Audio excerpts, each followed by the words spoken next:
All right. Ready? Committee on Foreign Affairs will come to order. The purpose of this hearing is to discuss the great power competition in Africa, how the Department of State is working to counter Russia, China, and Iran's growing influence in the region. I recognize myself. First, though, as you may have heard, Joe Wilson was taken to the hospital last night. We've been told that he is in a stable condition and on the mend. I'm lucky to call him my friend. He and I went to the Indo-Pacific in August. I think I speak for everyone when I say we're wishing him a speedy recovery. And as anyone knows, Joe will attest, he loves his job representing South Carolina's 2nd District. I know he'll be eager to get back and to work. Can't not wait to have him back in his seat, and I pray for him and wish him well. 23 years ago, America was attacked without warning or provocation. The pain we felt as a nation and the aftermath was unspeakable, but our resolve remains unbreakable. In honor of the nearly 3,000 innocent people who perished that day, please join me in a moment of silence to honor them.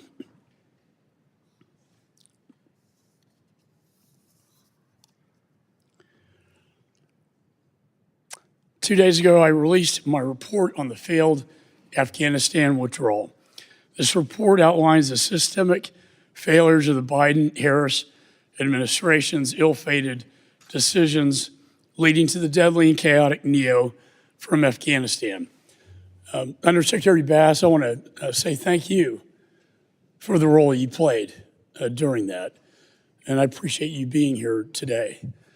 You were critical to the U.S. mission in Afghanistan as the ambassador who took over Ambassador Wilson's position in Afghanistan as the ambassador until 2020.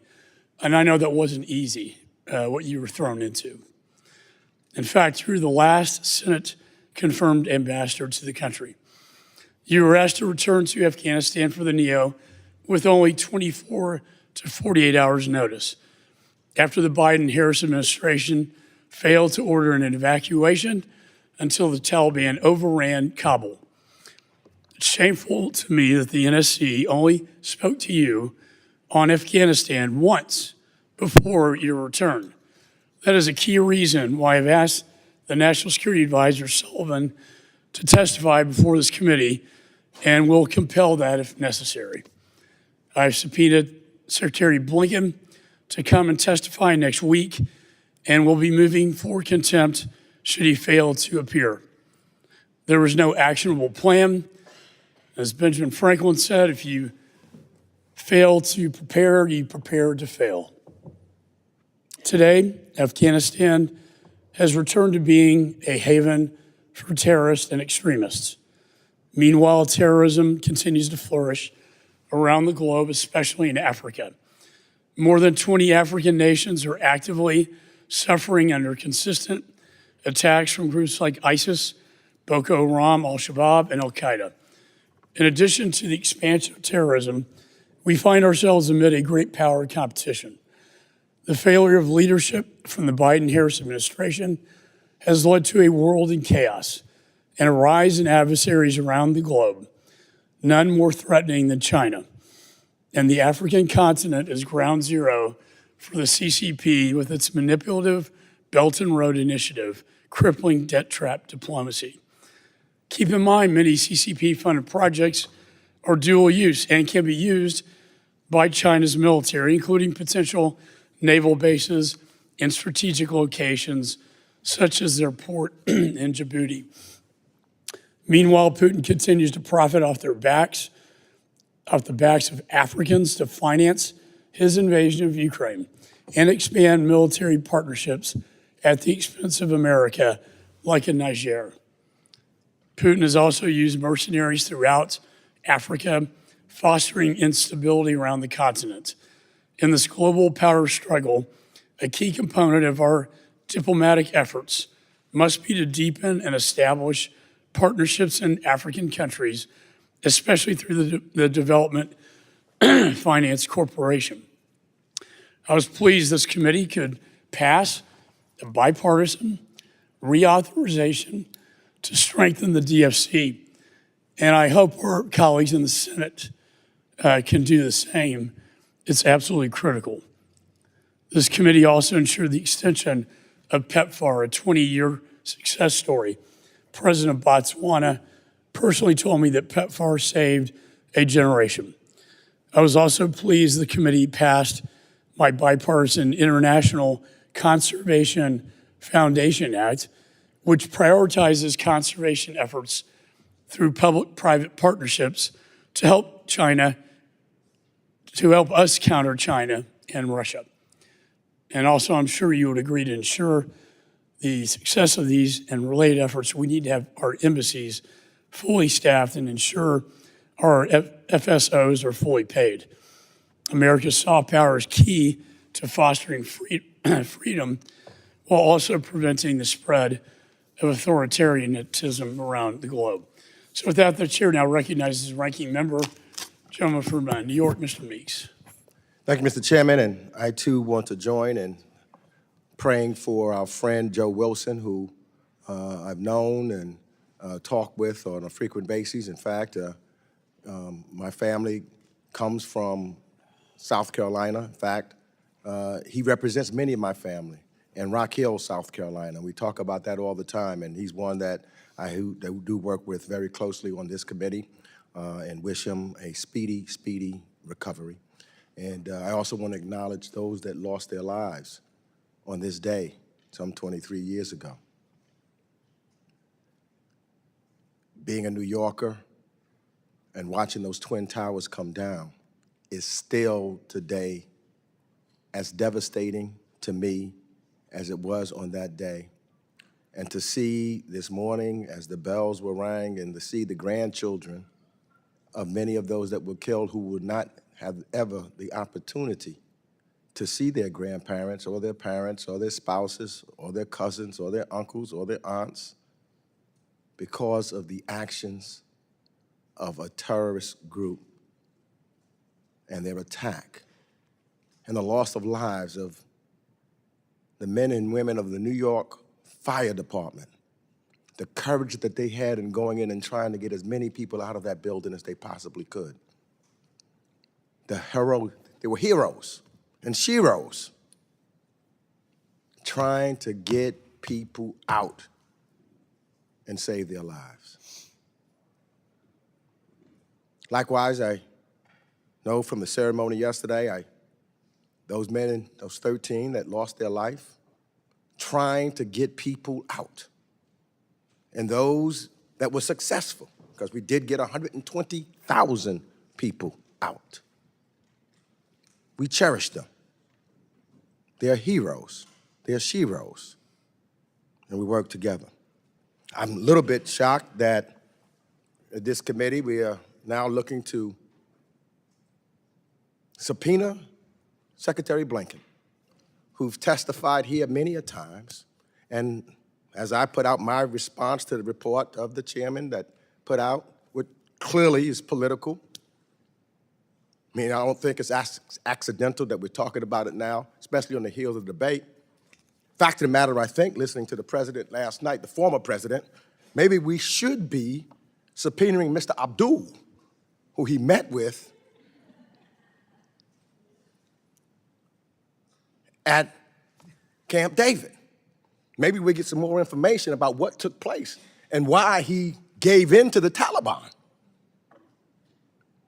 and did not give the Afghan government and didn't invite them and set deadlines. But I think he answered that question for himself, and I would love to hear from Mr. Abdul, this guy. Maybe that great democratic leader from Hungary, Orban, might be able to say something about this too. I don't know. But I would be glad to maybe talk to him too, to see what he thinks about all of this, because he's a great democratic leader. And I would love to do that. But let me get back to you, Mr. Secretary. Welcome, Mr. Secretary, and thank you for being here today. And I'm looking forward to the opportunity to discuss Africa in a full committee hearing because many of the issues we deal with in the United States and Africa relations are fundamental to our foreign policy and our national security. Today's hearing, titled "The Great Power Competition in Africa," sends the wrong message, in my opinion. Africa holds tremendous promise. Engagement with the continent is an end and of itself. The continent will experience the largest growth and working-age population in the world between now and 2050, and is currently home to some of the fastest-growing economies. The United States and Africa mutually benefit when we work together to increase the two-way trade and investment and to address conflicts both on the continent and around the world. We thrive when African democracy thrives and look forward to hearing from our witnesses about how we can deepen our relationships with the African partners. The President's strategy towards sub-Saharan Africa, released in 2022, lays important groundwork for this. None of this can happen, however, if we don't show up, if we're not present. To be the partner of choice for African countries, we need to demonstrate that we are committed to their success for the long term. And this means presence and investment and keeping Africa on the front burner. And when we don't show up, the People's Republic of China does. The PRC has been playing the long game with respect to Africa, and they have been very strategic. Just last week, during the Forum on China-African Cooperation, President Xi announced billions in new projects in Africa over the next 3 years.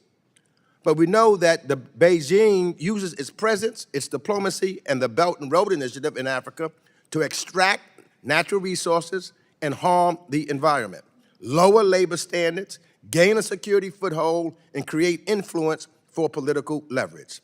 Similarly, Russia has demonstrated a renewed interest in Africa in recent years, most notably establishing a large presence via private military contractors like the Wagner Group and related groups like Africa Corps, run by the Russian government.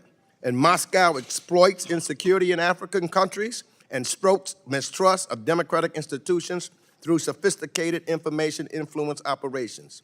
Russian disinformation campaigns in Africa have quadrupled in the last 2 years alone.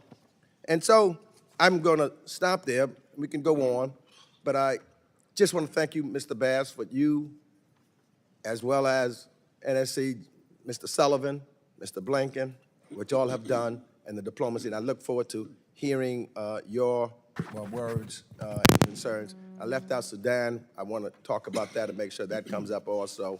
Very important. Thank you, and I yield back. Yields. Other members are reminded opening statements may be submitted for the record. We're pleased to have Honorable John Bass, Acting Under Secretary for Political Affairs at the United States Department of State, before us. I think all of us know him very well. Proud of your record, sir. And you now have 5 minutes. Thank you, Mr. Chairman. Mr. Chairman, Ranking Member Meeks, members of the committee, Mr. Chairman, let me first join you on behalf of all my colleagues at the department in extending our best wishes to Congressman Wilson for speedy recovery. Our thoughts and prayers are with him and his family. Thank you very much for this opportunity to discuss great power competition in Africa and other important issues on the continent. As you noted, today marks 23 years since 3,000 innocent people were killed in attacks in the United States. We honor their memory and the memory of over 7,000 service members lost in the war on terror, along with a number of our fellow diplomats and development professionals. And we also remember today our 4 colleagues killed in the terrorist attack that began on this day in 2012 in Benghazi, Libya. Africa is at a pivotal moment, home to the world's fastest growing and youngest population. By 2050, 1 in 4 people on the planet will be African. The continent hosts diverse and irreplaceable natural resources and critical minerals. African nations play an influential role as a regional voting group in the UN and in advancing global priorities to the benefit of Africans and Americans. The region, as you've noted, is also of acute interest to our strategic competitors who are coaxing or compelling African countries into trajectories of debt, negative growth, and exploitive security relationships. China has established a one-way trade relationship with Africa, dumping goods at below market prices, while the United States, in contrast, has for years promoted African exports to the United States through the African Growth and Opportunity Act. And the PRC is also working to expand its military presence and relationships in Africa. At the same time, Russia has committed widespread human rights abuses while providing security, and I put security in quotes, to unelected governments, sown disinformation about health programs that are benefiting a wide number of Africans, and exploited Africa's natural resources. In this environment, the United States seeks to demonstrate the value of our partnerships while promoting fairness and transparency. Terrorist activity, as you noted, Mr. Chairman, has grown over the past decade on the continent, with violent events nearly tripling since 2014. And efforts to build capable, professional, and accountable security forces which continue must support and complement investments in good governance, human rights, stabilization, and economic opportunities. The Biden-Harris administration laid out our priorities in the U.S. strategy towards sub-Saharan Africa in August of 2022, a strategy that is grounded in partnership and respect. In December of that year, President Biden hosted the U.S.-Africa Leaders Summit, bringing together leaders from 49 African countries in the African Union, alongside members of civil society and the private sector. The summit catalyzed U.S. public and private investment and partnership, including the commitment of $55 billion in U.S. government investment and over $15 billion in private sector investment on the continent. We have bolstered our commercial diplomacy in order to create a modern economic partnership on the continent and to reduce African nations' dependency on aid. A signature example is the Partnership for Global Infrastructure and Investments Development of the Libido Corridor from Angola through the DRC to Zambia. We and our partners have created, we believe, a once-in-a-generation rail project to improve East-West connectivity, integrate Africa with global markets, and under this initiative, expand opportunities in energy, digital, transportation, and agriculture sectors that are going to boost trade and create jobs, both in Africa and here in the United States. We are grateful to have had bipartisan congressional support for several critical historic aspects to our policy. Ranking Member Meeks, I'd like to thank you on behalf of the Department for putting forward a bill to institutionalize the U.S.-Africa Leaders Summit to ensure it is held on a regular basis. And I would ask that the committee continue to work closely with your Senate colleagues to pass legislation as soon as possible to reauthorize AGOA, PEPFAR, the Development Finance Corporation, and to make some adjustments to how the Millennium Challenge Corporation is able to operate on the continent. I can't emphasize enough how transformative these programs have been to Africa's economic development and to advancing our interests on the continent. These programs have and continue to set us apart from our competitors. I'd also like to request your support for the extension of a critical authority for overseas comparability pay, or OCP, in any continuing resolution or other funding legislation pursued before the end of the fiscal year. Currently, the last day that federal employees in the Foreign Service are authorized to receive OCP is the end of this fiscal year on September 30th. And if it lapses, all of our dedicated professionals working on the continent will take an immediate pay cut, averaging tens of thousands of dollars. So obviously that will undercut our ability to recruit and maintain staff at all of our embassies on the continent, but equally in all of our missions around the world. As my colleagues and I, and as many of you have traveled across the continent, We have seen a thirst for more U.S. engagement. The American model of development and investment is highly valued. We're appreciated for our efforts to uphold democracy and human rights, as well as our ongoing efforts to lead a number of peace processes addressing crises on the continents. Our partners seek our support on security, and there are several critical steps we believe must be taken to sustain this momentum. And working together, I'm confident we can continue to do so. So thank you once again for your commitment to strengthening the U.S.-Africa partnership, and I look forward to your questions. Thank you, Mr. Bass. Let me just say, the ranking member and I, on most days, work very well. DFC is a good example. We reauthorized it, I think at a good pace. It should be on the National Defense Authorization Bill, and it's being held up in the Senate for, in my view, very petty reasons. And so I would ask the ranking member join me in speaking with Mr. Cardin, Senator Cardin, and Senator Risch to get through this logjam, because it's so vitally important to counter China, but also to strengthen our economic ties with Africa. The Libido corridor is really the only success story I see. It's about $500 million loan. Can you discuss other projects that are underway in Africa that we should be focused on? Certainly. I think it's important, Mr. Chairman, to look at the portfolios of both the Development Finance Corporation and MCC in this larger context. 4 of the 10 largest portfolios that DFC has are on the continent. In some cases, they dovetail very well with priority countries under the Global Fragility Act. Yep. Mozambique is the largest portfolio that the DFC has on the continent.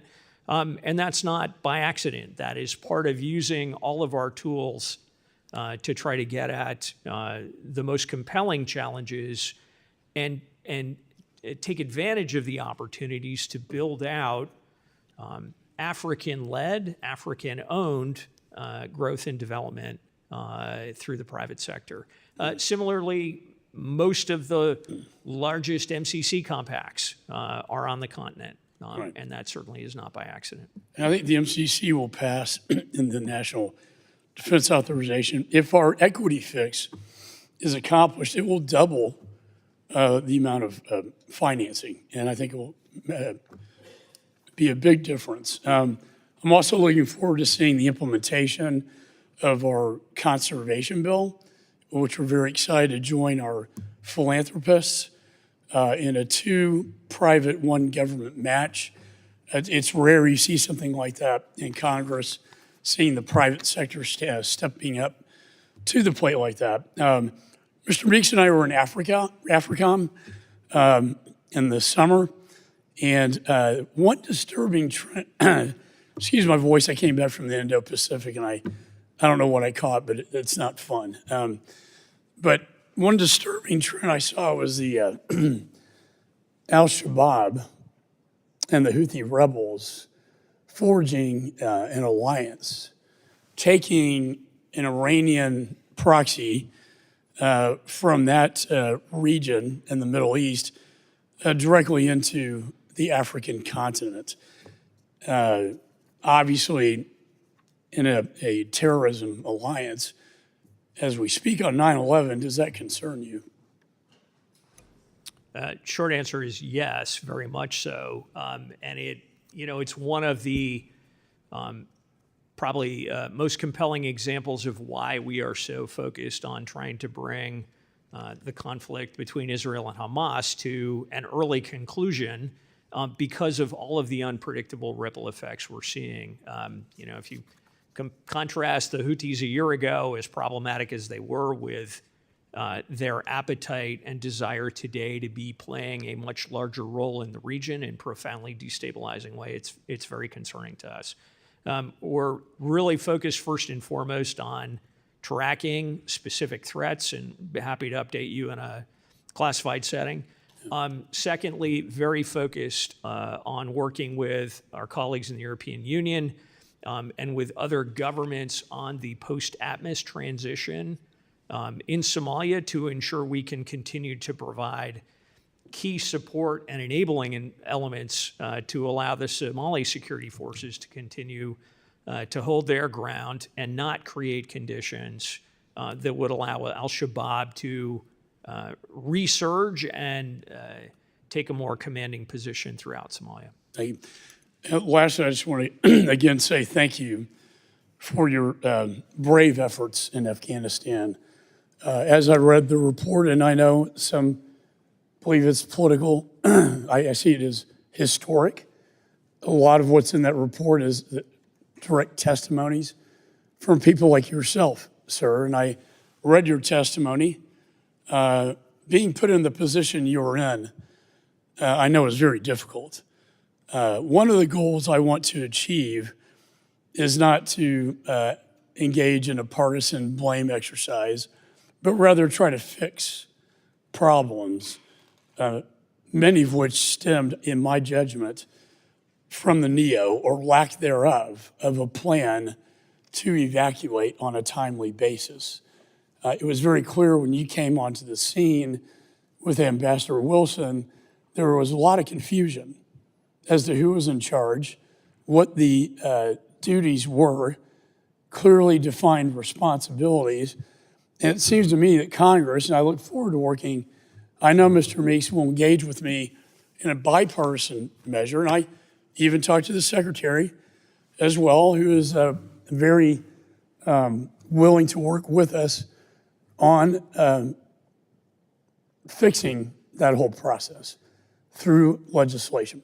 And I know you being in such a critical role could play a very strong role in that effort. So that, God forbid, we have something like that happen again. We're not going to have so much confusion and chaos on the ground that could lead to the deaths of so many people, especially the 13 servicemen and women who we bestowed posthumously the Congressional Gold Medal of Honor on, sir. And so I look forward to working with you. It's not a question for you to answer. It's an invitation to work with us on that. So thank you so much. Now recognize the ranking member. Thank you. Thank you, Secretary Bass. I just want to reemphasize that I think that it's important that we understand it's the right thing to engage with Africa. Whether China or Russia was there, it would be important for us to be engaging with Africa, not there just because of Russia and trying to compete against them. So that is really important to do that. And not forcing, as a result, the African nations and think that they got to make a choice. I want them to know that we are the best partners to deal with. And I think that's essential. And one of the ways of doing that is, as I said in my opening, is making sure that we're showing up and making sure that we're there. And one of the things that I find that, as far as diplomacy is concerned, for example, China has brought in more consulates on the continent than we have now. And that's interacting with the African people to let them know that we're there sincerely. Now, one of my concerns on my first question to you, I'm concerned because money makes a difference too. And in the last fiscal cycle, we have cut the State Department's foreign assistance, for example, 12%. Everyone else is increasing, that's engagement, that 12%. So my question to you is, with the ranks of the foreign and civil service in recent years being cut short, does the State Department currently have the necessary resources in terms of both funding and personnel to fully engage with African countries in pursuit of American foreign policy and our national security interests? And how does proper resourcing factor into our ability to position the United States as the preferred partner for African countries? Well, Congressman, thank you for that overview. The immediate answer is no, we do not have sufficient resources to capitalize on all of the opportunities we have across the continent and to get the balance right between the essential work we have to be doing to respond to and help address the wide range of crises on the continent, and also take advantage of proactive opportunities to deepen relationships, to generate new trade and investment opportunities to help Africans build capacity of government and the private sector, and to grow their economies and create better employment in the future. And when I speak to insufficient resources, it's both on the programmatic side in terms of foreign assistance and the ways we can use that, but also on the operational side, where we're digging out of a hole that we've experienced in the last 5-10 years, in particular in terms of our ability to fully staff our missions overseas. That hole disproportionately impacted our embassies in Africa. We've come a long way in the last 3 years in hiring above attrition, but we still have a way to go. And our ability to do that is going to depend on continued strong support from Congress. And the few little time we have, I've got to talk about Sudan, which is the largest humanitarian crisis in the world now. As many as 150,000 people have been killed in the brutal fighting between the Rapid Support Forces and the Sudanese Armed Forces since April of 2023. More than 12 million people have been displaced, and over half of the country's population is facing a crisis-level food insecurity. People are starving, and folks are asking me, where's the international attention? Where's the United States? Where's the outrage that we see when it happens in some other parts of the world? This is something that's important to Africans also. Where is it? And now I compliment Special Envoy Tom Perriello for what he's doing, and he's organized last month, I believe, a conference and trying to talk to people to try to figure out efforts to resolve the conflict. But tell me what is the State Department doing to address some of the external support that the RSF and the SAF has been receiving, and what steps have you taken so far? What are you looking to do? What are the points of leverage available to get outside actors to stop who are bringing in the weapons, et cetera? We've got to do something. This is something that should be on the front pages so that people know what's taking place, and not just because it's the continent of Africa, as many of them come tell me that they're ignored and there is no human outrage about the worst human catastrophe on the planet as we speak today. Congressman, completely agree that this crisis and the impacts, which, as you note, are the worst humanitarian crisis in the world today, have not begun to get the attention and focus they deserve from a wide range of countries. The limited progress we have made in recent months in securing renewed humanitarian access to parts of the country where many people have been suffering, that's a direct result of U.S. leadership and our efforts to, notwithstanding everything else going on in the world that is distracting from addressing this conflict, begin to get the right focus on, first and foremost, addressing the suffering, secondly, bringing the violence to an end. We're very focused in supporting Special Envoy Perriello's efforts. Secretary's been personally engaged. And we're trying to do several things simultaneously. We're first looking to ensure the current humanitarian access that was agreed last month is sustained, that we're able to build off of that and expand it both in space and time, that hopefully we can secure some localized ceasefires, particularly in and around El Fasher, to ensure that there is good, strong access for humanitarians. But then importantly, to your point, continuing to work with a range of countries, some of whom have been supporting one or the other side in this conflict, to shift their focus from fueling the conflict and using their influence I'm to sorry, get Mr. these. Bass, we're going well over time, and there are other members. I hate to do that No, to it's you, okay. I just want to say to but they're you, all waiting. Mr. Chairman, just affirmatively, I look forward to working with you. Absolutely. To going over to the Senate and making sure we get this bill unstuck there. And Absolutely. working with you in a bipartisan manner for looking at, and from my viewpoint, the entire 20 years Right. of what took place in Afghanistan so that we never make those same mistakes again. And we'll have your help as well. Chair now recognizes Mr. Mast. Thank you, Chairman. Mr. Bass, let's talk about the peacekeeping mission in Mali, or the ended peacekeeping mission in Mali.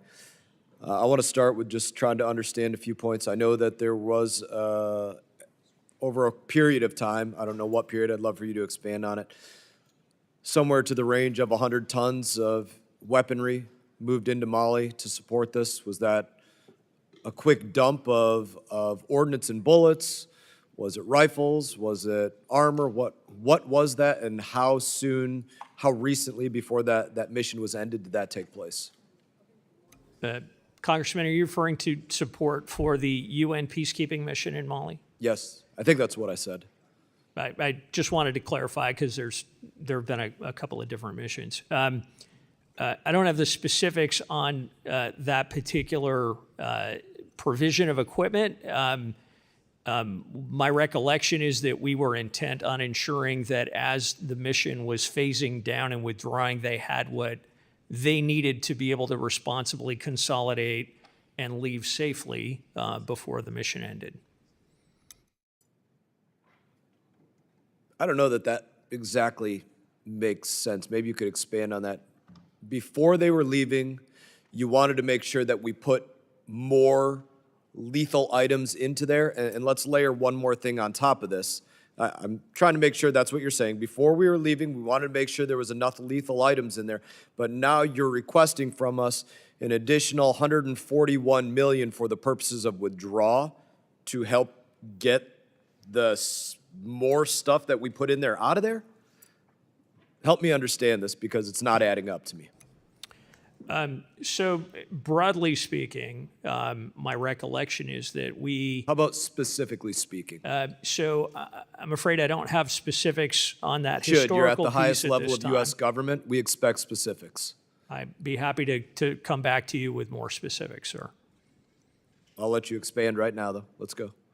My recollection is that we sought to ensure, along with other contributing nations and supporters of the UN mission, that as the force consolidated, it was deployed well outside the capital in some remote locations, that it had the capabilities it needed to be able to safely consolidate and retrograde to the capital and depart the country. Fair in theory, safely conduct that consolidation. To your expertise, what do you think those resources are that would be needed? What would you be requesting? So I'm not a military professional and wouldn't suppose in this context to speak for force commanders. I would imagine they would be looking for a set of ammunition and related logistics supplies to make sure, if they needed to, they were able to fight their way out of incidents with the combatants in Mali. Does Russia have those armaments now? I believe, to the best of my knowledge, Congressman, that materiel that remained behind went into the possession of the armed forces of the government, the regime in Mali. Okay, so let's move on to the request for $141 million for withdrawal purposes. What for? Are you referring to withdrawal from Mali? Yes, my understanding is specifically the withdrawal for the peacekeeping mission, but if it goes beyond that, I would love to have the specifics, because we don't have the specifics. Let me take that back and get you a better answer. What can you tell me on it now?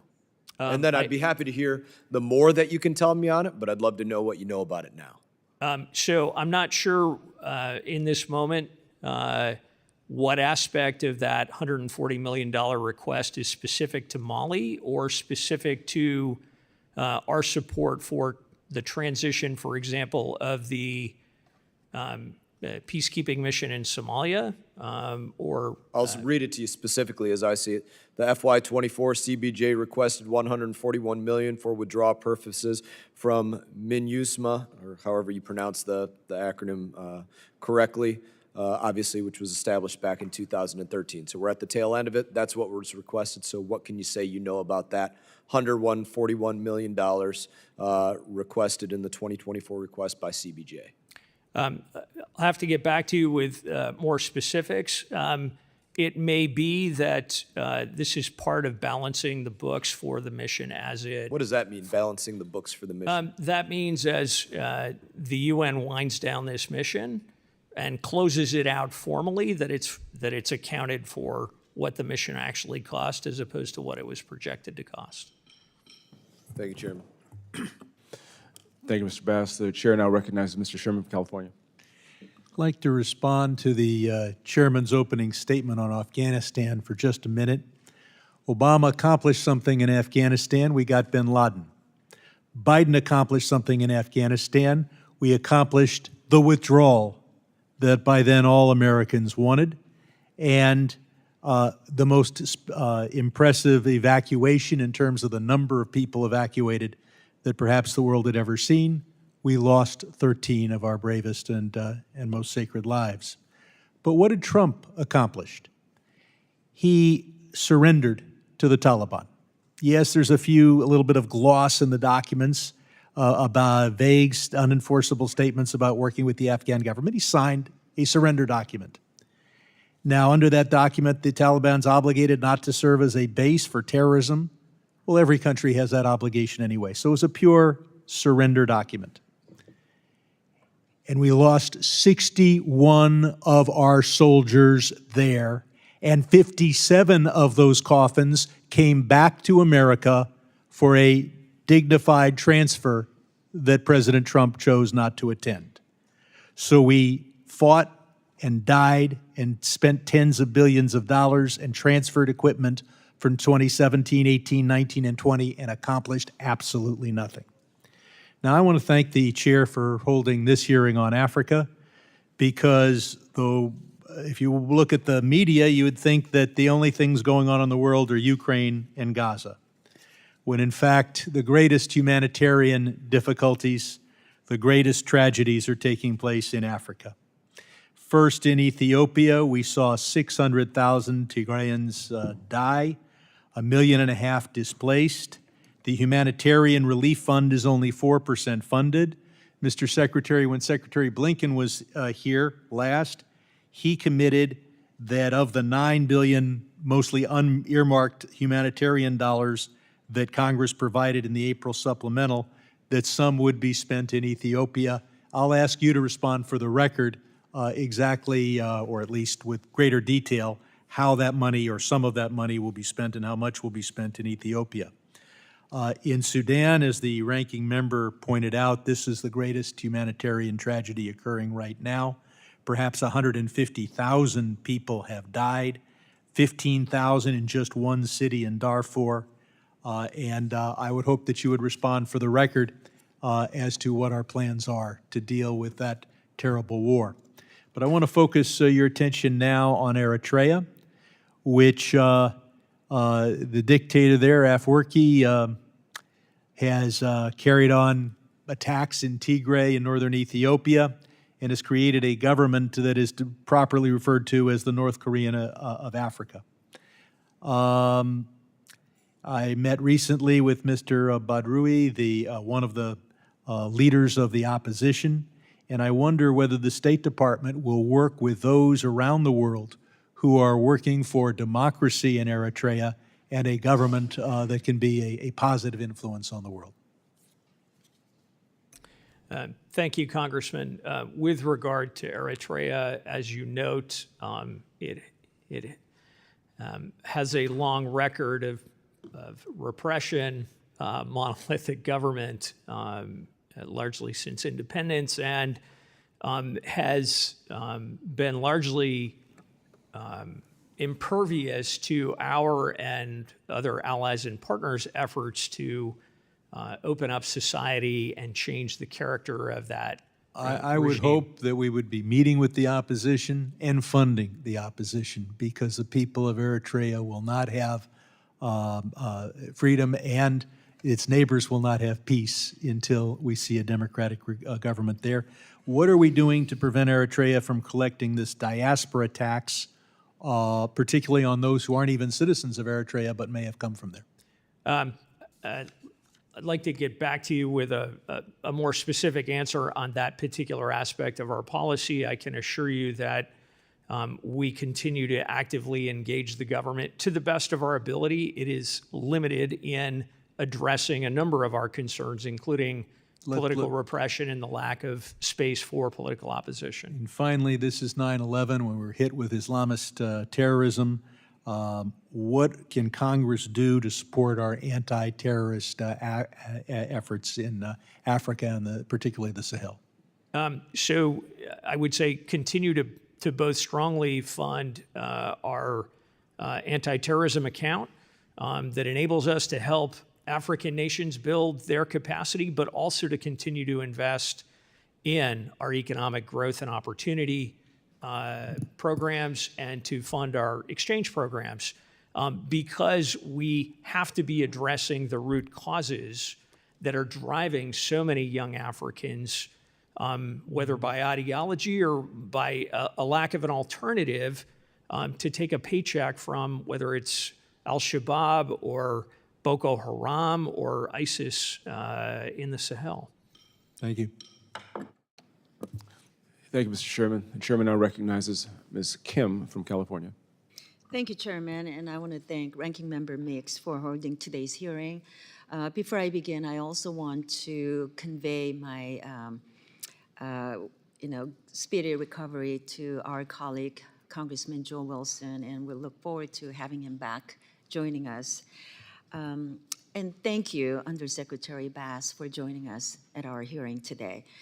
The People's Republic of China and PRC private sector companies conduct destructive and oftentimes illegal mining, drilling, logging, and fishing in Africa while disregarding environmental and public health, as you know.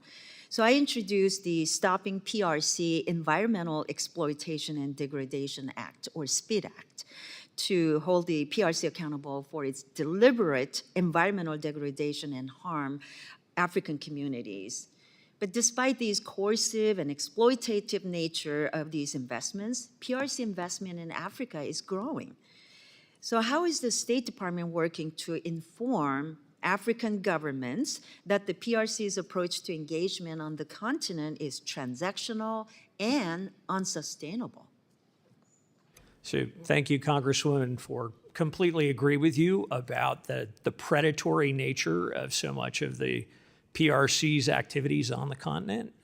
We are approaching this in a range of ways, and to Ranking Member Meek's observations earlier, right? We're trying to ensure that we are not making the continent about this competition between the United States and China. Our policy is about Africa, and it's about helping Africans develop a better future for themselves in partnership with support, but informed and guided by choices they are making.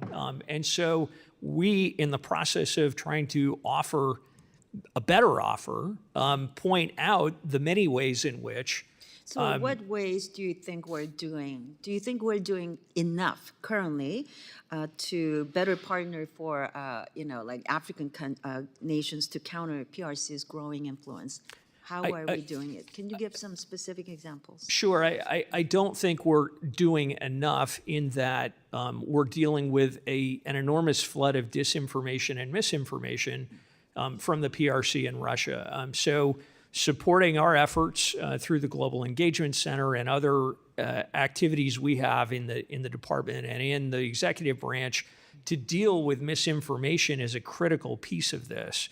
Second, ongoing support for our wider efforts to talk about the nature of partnerships with the U.S. private sector based on the rule of law, based on respect for contracts, and informing whether it's governments, whether it's chambers of commerce, about the perils of some of these quote unquote investments from the PRC, I think is going to continue to be a really important part of our efforts. Thank you. You know, as you correctly pointed out, we were concerned about China's model that promotes like propaganda, disinformation, and censorship activities in Africa. So glad to hear that you're addressing those issues, because CCC, as you know, has a very active campaign to export its digital authoritarian model and very, very intrusive surveillance technologies to Africa. That really undermines our civil societies and human rights issues. So we'd like to see more active engagement in that regard. So thank you for addressing that. The CCP uses political training as a strategic tool to export its authoritarian governance style throughout Africa.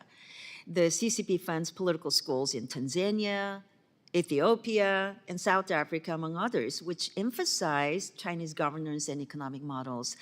I believe they also host African military and political leaders regularly to cement their influence. So how is the State Department seeking to counter CCP's brazen attempts to coerce the next generation of African leaders? We continue to support a wide range of educational opportunities. USAID invests heavily in basic primary education, which is essential in so many countries on the continent. Our exchange programs that bring a large number of students to the States for higher education, or in some cases for training as university professors, remains the gold standard on the continent. And we have constant demand, well exceeding our supply, based on the funding available to us for our exchange program. So, you know, the best way we're trying to deal with this is to target those places where we're seeing the greatest pernicious effect, but also to ensure that the CCP, the PRC, is not getting traction in other countries to the same degree. Thank you. My time's up, so I yield back. Thank you. Thank you, Ms. Kim. The chairman now recognizes Mr. Barra from California. No. Mr. Keating. Mr. Keating from Massachusetts. Welcome, Mr. Keating. Thank you, and I do want to convey my strong feelings of support and the recovery of our colleague, Joe Wilson, who's demonstrated enormous bipartisanship with me personally and other members of this committee in general, particularly on his most recent efforts to support Ukraine against Russia's illegal and criminal war. Godspeed in your recovery, Joe. We're also remembering 9/11 today, and it brings me to the point of, as we remember those who've lost their lives, the innocent civilians and the first responders that were there, and the many that live with those injuries, we have to remain vigilant against terrorism.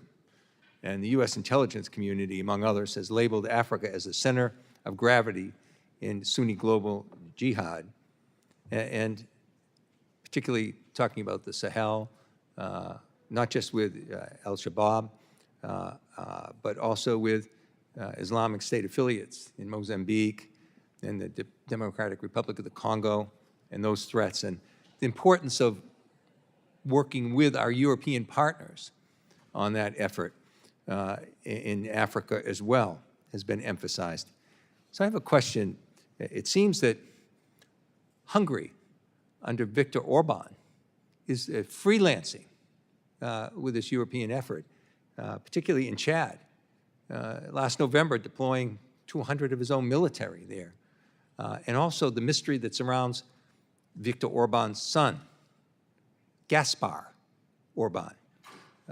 And what's his activities there as Orban's own son is involved in this? Can you enlighten us on what the heck Hungary's doing in this area? So we continue to have a wide range of concerns about the behavior of President Orban's political party and its efforts to. Do you think his actions are really something to be mirrored as the image of what the U.S. should be doing right now? No, I do not. Again, analogous to discussing our challenges that the PRC presents on the continent, this is about providing better offers and stronger support in ways that are consistent with our values. So what about the mystery man? What about Gaspar? I can't speak to his specific activities, but happy to come back to you with more details It's a concern to the because extent they're known. it's Orban's own son. And given the fact that Hungary is so out of step with most democratic actions in the West, and particularly our European partners, it's a concern to me. But if you could speak to the importance of working with our European allies in this issue, because this is something that we can't do alone, and we've found that out. Completely agree with you. We have a wide range of robust partnerships with a number of our European allies and partners, sometimes on a bilateral basis, sometimes in conjunction with a number of countries, depending on the circumstances in the country or section of Africa where we're trying to help improve conditions.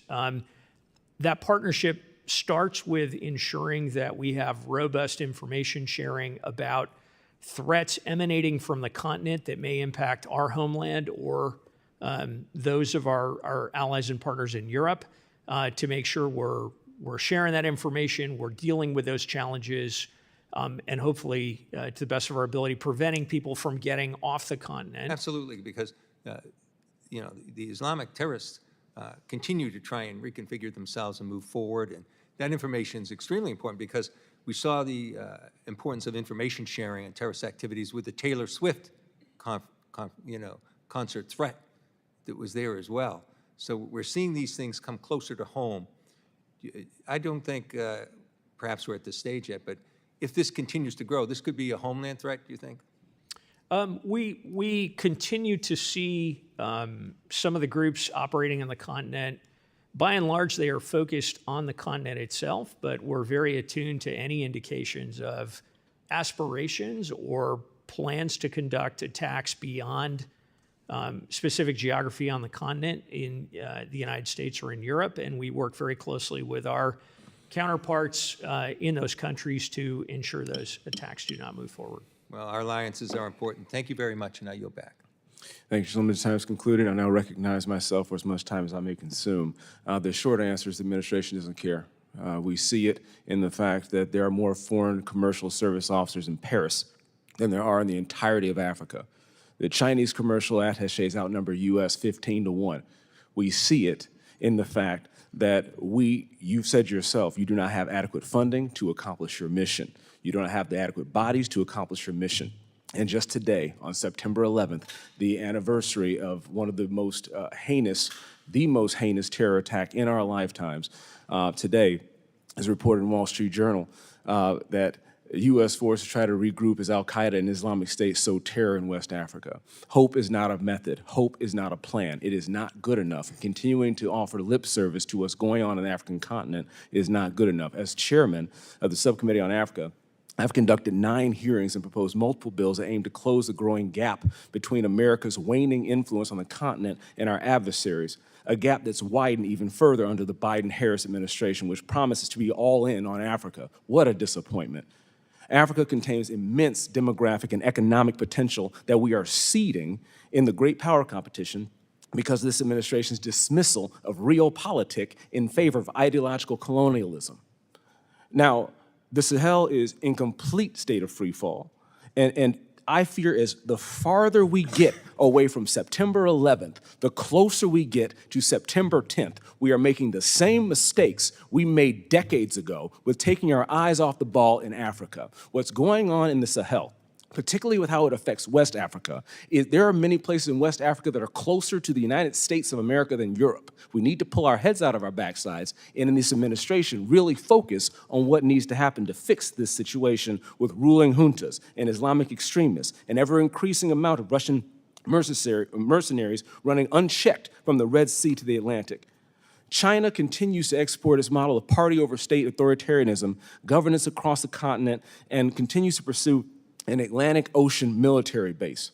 Last week in Beijing at the Forum for China-Africa Cooperation Summit, President Xi Jinping pledged $51 billion in new financial commitments to the continent, the majority of which will be loans that will enable Beijing to continue its strategy of debt-trap diplomacy to gain leverage of African leaders and control over critical mineral supply chains. It is these crucial mistakes over security and supply chains, two things I know as a combat veteran and as a logistician, that are most danger to our national security right here at home, not just on the African continent. The PRC continues to put export controls on critical minerals, most recently antimony. Anybody know what antimony is? Well, you should, or you will. It's essential for our own munitions as we're running short on our own supply. This could starve our own industrial supply base of the resources we need in the event that we come into direct conflict with our adversaries. Additionally, I led this committee in reviewing our bilateral relationship with South Africa because the administration's inaction in the face of the ANC's clear and overt alignment with Russia, China, and Iran. I thoroughly commend Ambassador Brigady for holding a firm and principled line in Pretoria in the face of a leadership void coming from Washington, D.C. Similarly, this committee led in declaring the current actions of the RSF, the Rapid Support Forces of Sudan, as a genocide, a policy decision that the department has tied up in its bureaucratic system, hiding behind lawyers despite the abundance of affirmative evidence. H-Res 1328. In Sudan, 25 million people are experiencing acute food insecurity with over 700,000 people on the verge of famine. April 23rd, most estimate the actual figure of casualties since this civil war began is closer to 150,000 people.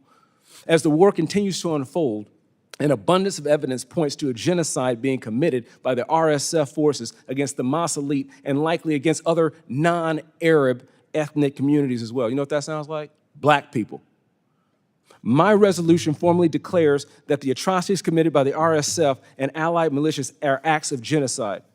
See, the reason why people are so ticked off at America around the world, particularly in Africa, is because they see Ukraine getting billions, you see Gazans getting a peer, and the Sudanese that are neither white nor have a vital diaspora in the United States of America, and they get crickets. They get crickets from this administration who are doing nothing to fix that problem. And yes, I'm saying nothing, because trying our best isn't going to bring back those lives. We must do better. We will do better. And when we take back control of the Congress, we're going to force this issue and hold all those accountable on both sides of that war accountable. We're going to bring this to the national and to the international consciousness because it is a blight on all of our morality to have this war continue and no one in the press saying a damn thing about it. Additionally, on the legislative front, PEPFAR is the most successful foreign policy tool since the Marshall Plan, and we have to have a long-term reauthorization. AGOA is the base of the U.S.-Africa economic relationship, and anything other than early reauthorization this year will send a clear signal to African leaders that they are not a priority, regardless of the accompanying empty rhetoric from this nation. We must show our partners in Africa that they are enough in themselves. We must show them that our words will be backed up by actions. I'm saddened to say this administration has continuously failed to stand by their words, and we have to stand up in Congress to make sure that we hold them and any other administration accountable to their failures on the continent. With that, I will acknowledge Mr. Barra from California. Thank you. I appreciate my colleague from Michigan's passion about Africa. I'm very willing to work with the other side to get a long-term reauthorization of PEPFAR, which really is, I don't think it's my side of the aisle that has any issues with reauthorizing PEPFAR. I also applaud the Biden administration for their renewed focus on Africa.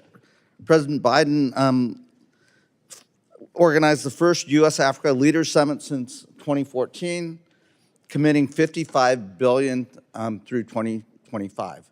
So I do think the Biden administration understands the importance of this. And I just contrast that with the prior administration.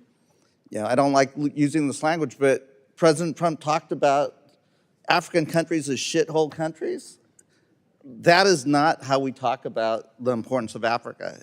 This is a vital region and incredibly important. And again, I look forward to working with my colleague and folks on the other side to get Africa, get Sudan, the necessary resources to address this crisis. I don't think you'll find any resistance on the Democratic side to try to address some of these issues.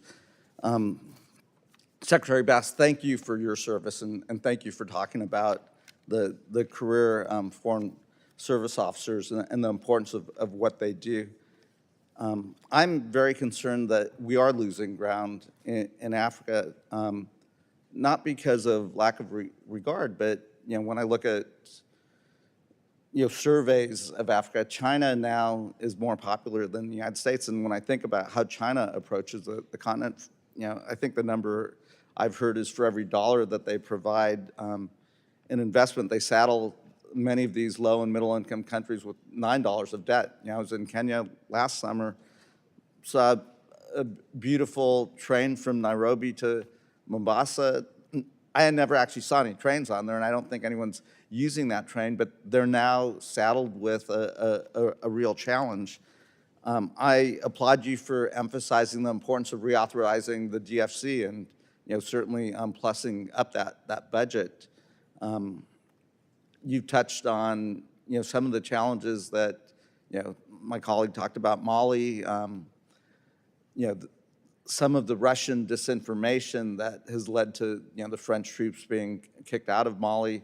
I worry about what we're seeing in Niger with U.S. troops being kicked out. If you could just take a few moments to talk about this and what we in Congress could do to help support your efforts, from public diplomacy to investment and so forth, what you'd like to see. So with regard to providing better offers on the continent, one of the challenges with the Chinese model is that it focuses on things, not people. And so they deliver something relatively quickly. So for leaders who are looking at re-election or trying to demonstrate some positive impact, they have something tangible to point to.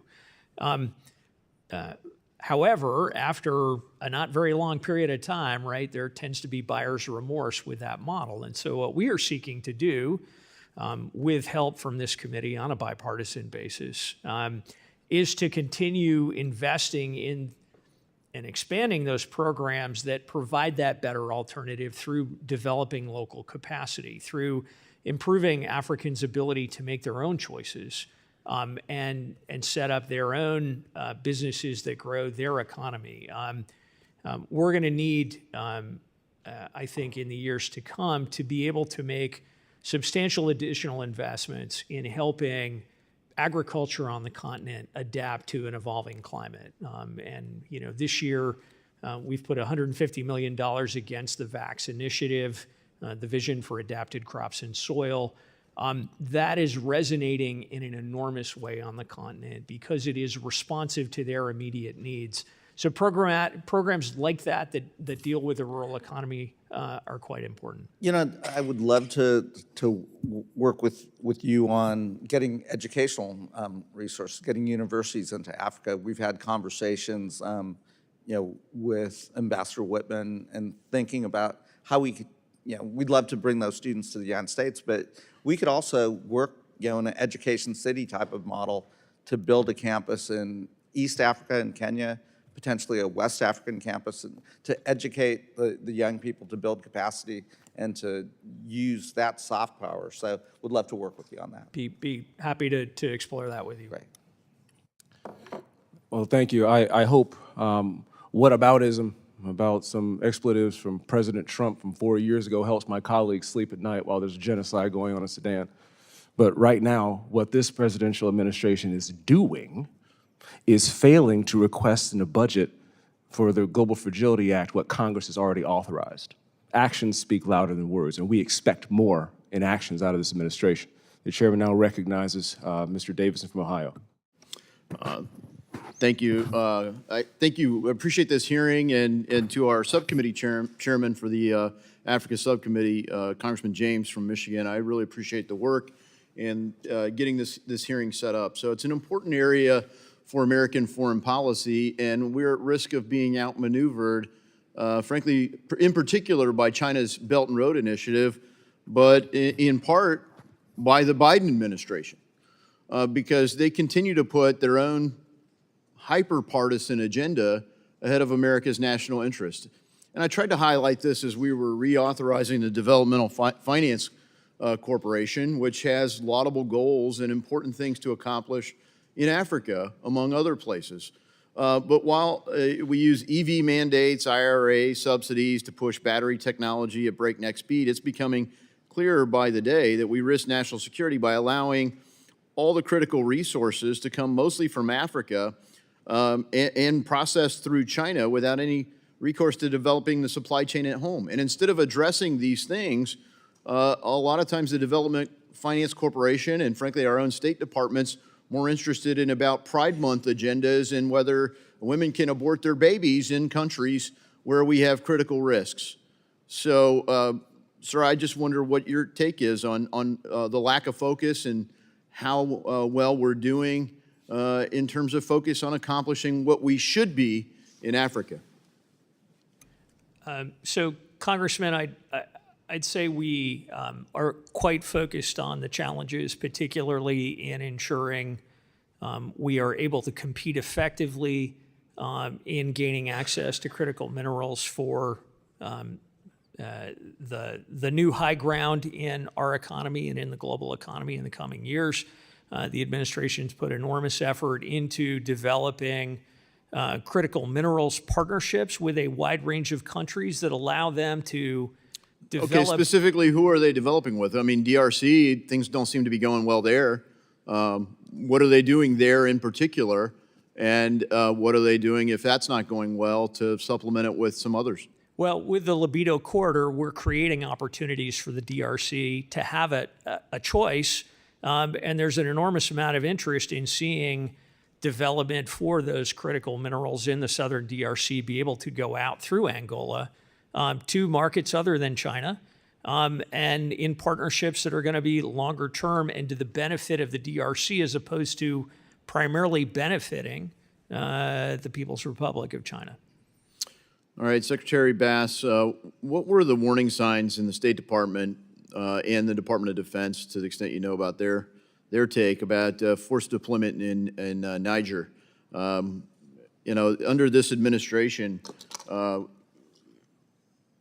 America has had to evacuate 11 embassies. The last count I had, it might have gone higher than that. We evacuated Burma, Chad, Afghanistan, Ethiopia, Ukraine, Belarus, Russia, Nigeria, Sudan, Niger, and Haiti.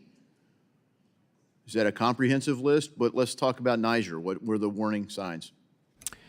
So in Niger, we reduced the size of our mission complement for a period of time after the coup that brought the current junta to power, when we saw indications that our principled opposition to that coup was creating potentially some friction with the junta, and they might take action or create broader instability in the capital.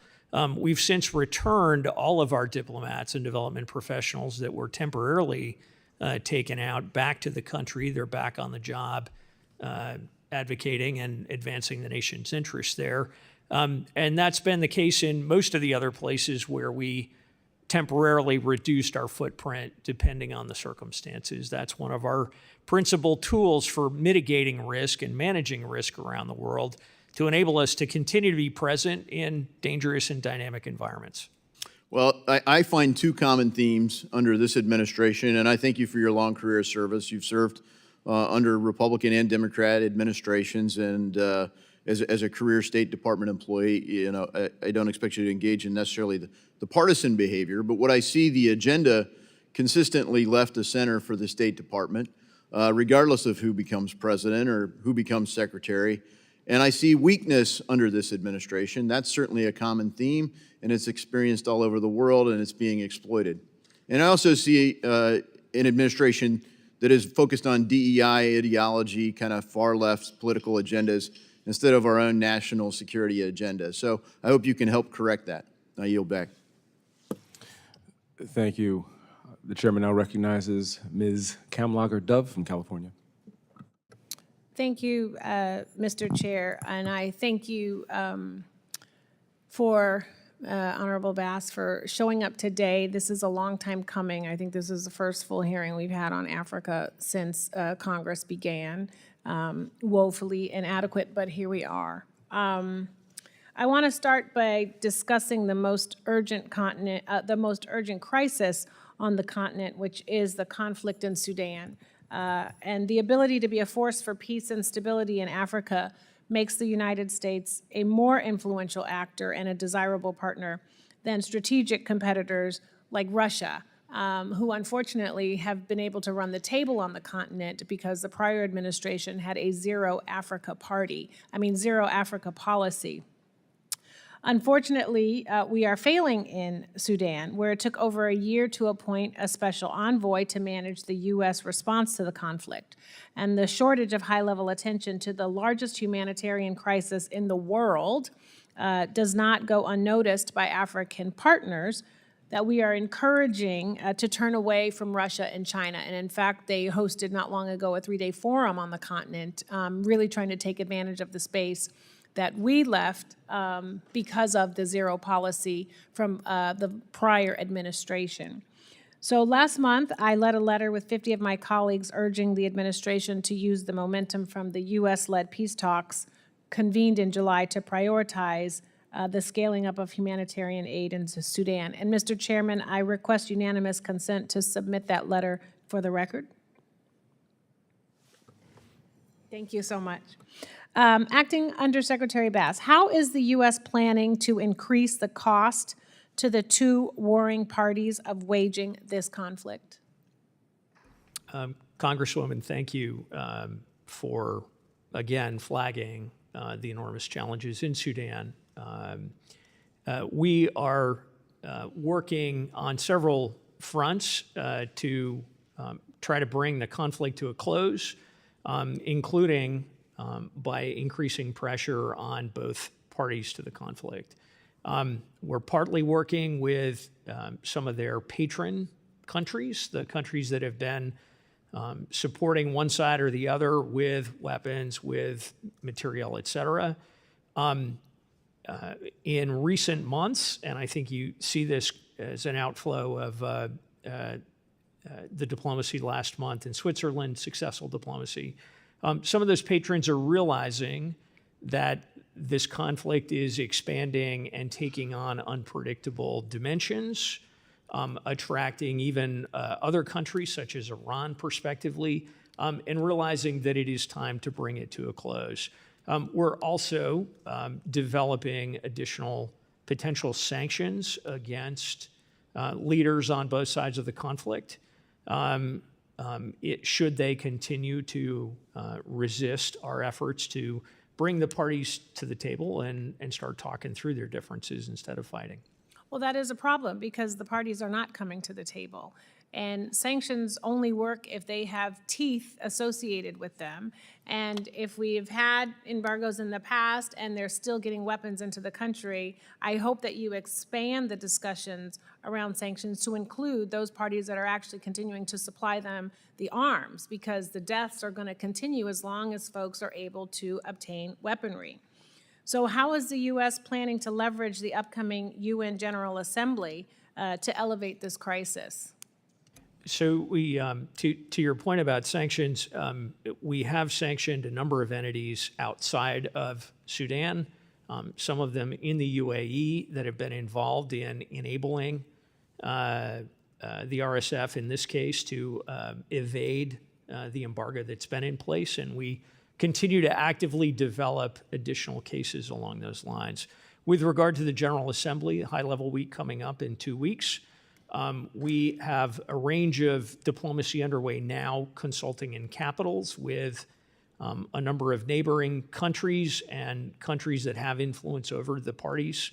And we will be holding a high-level event during high-level week to reflect on the results of this latest round and to talk about how we can generate additional momentum to build off of the success last month, limited success in Switzerland.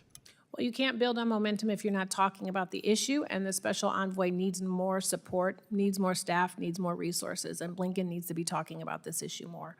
My time is up. I yield back. I agree with my colleague from California 100% on that issue. We need more light, we need more support to resolve the conflict, not continue to talk about it. We're going to skip a little bit in the order right now, and the chairman now recognizes Mr. Self from Texas. Mr. Self?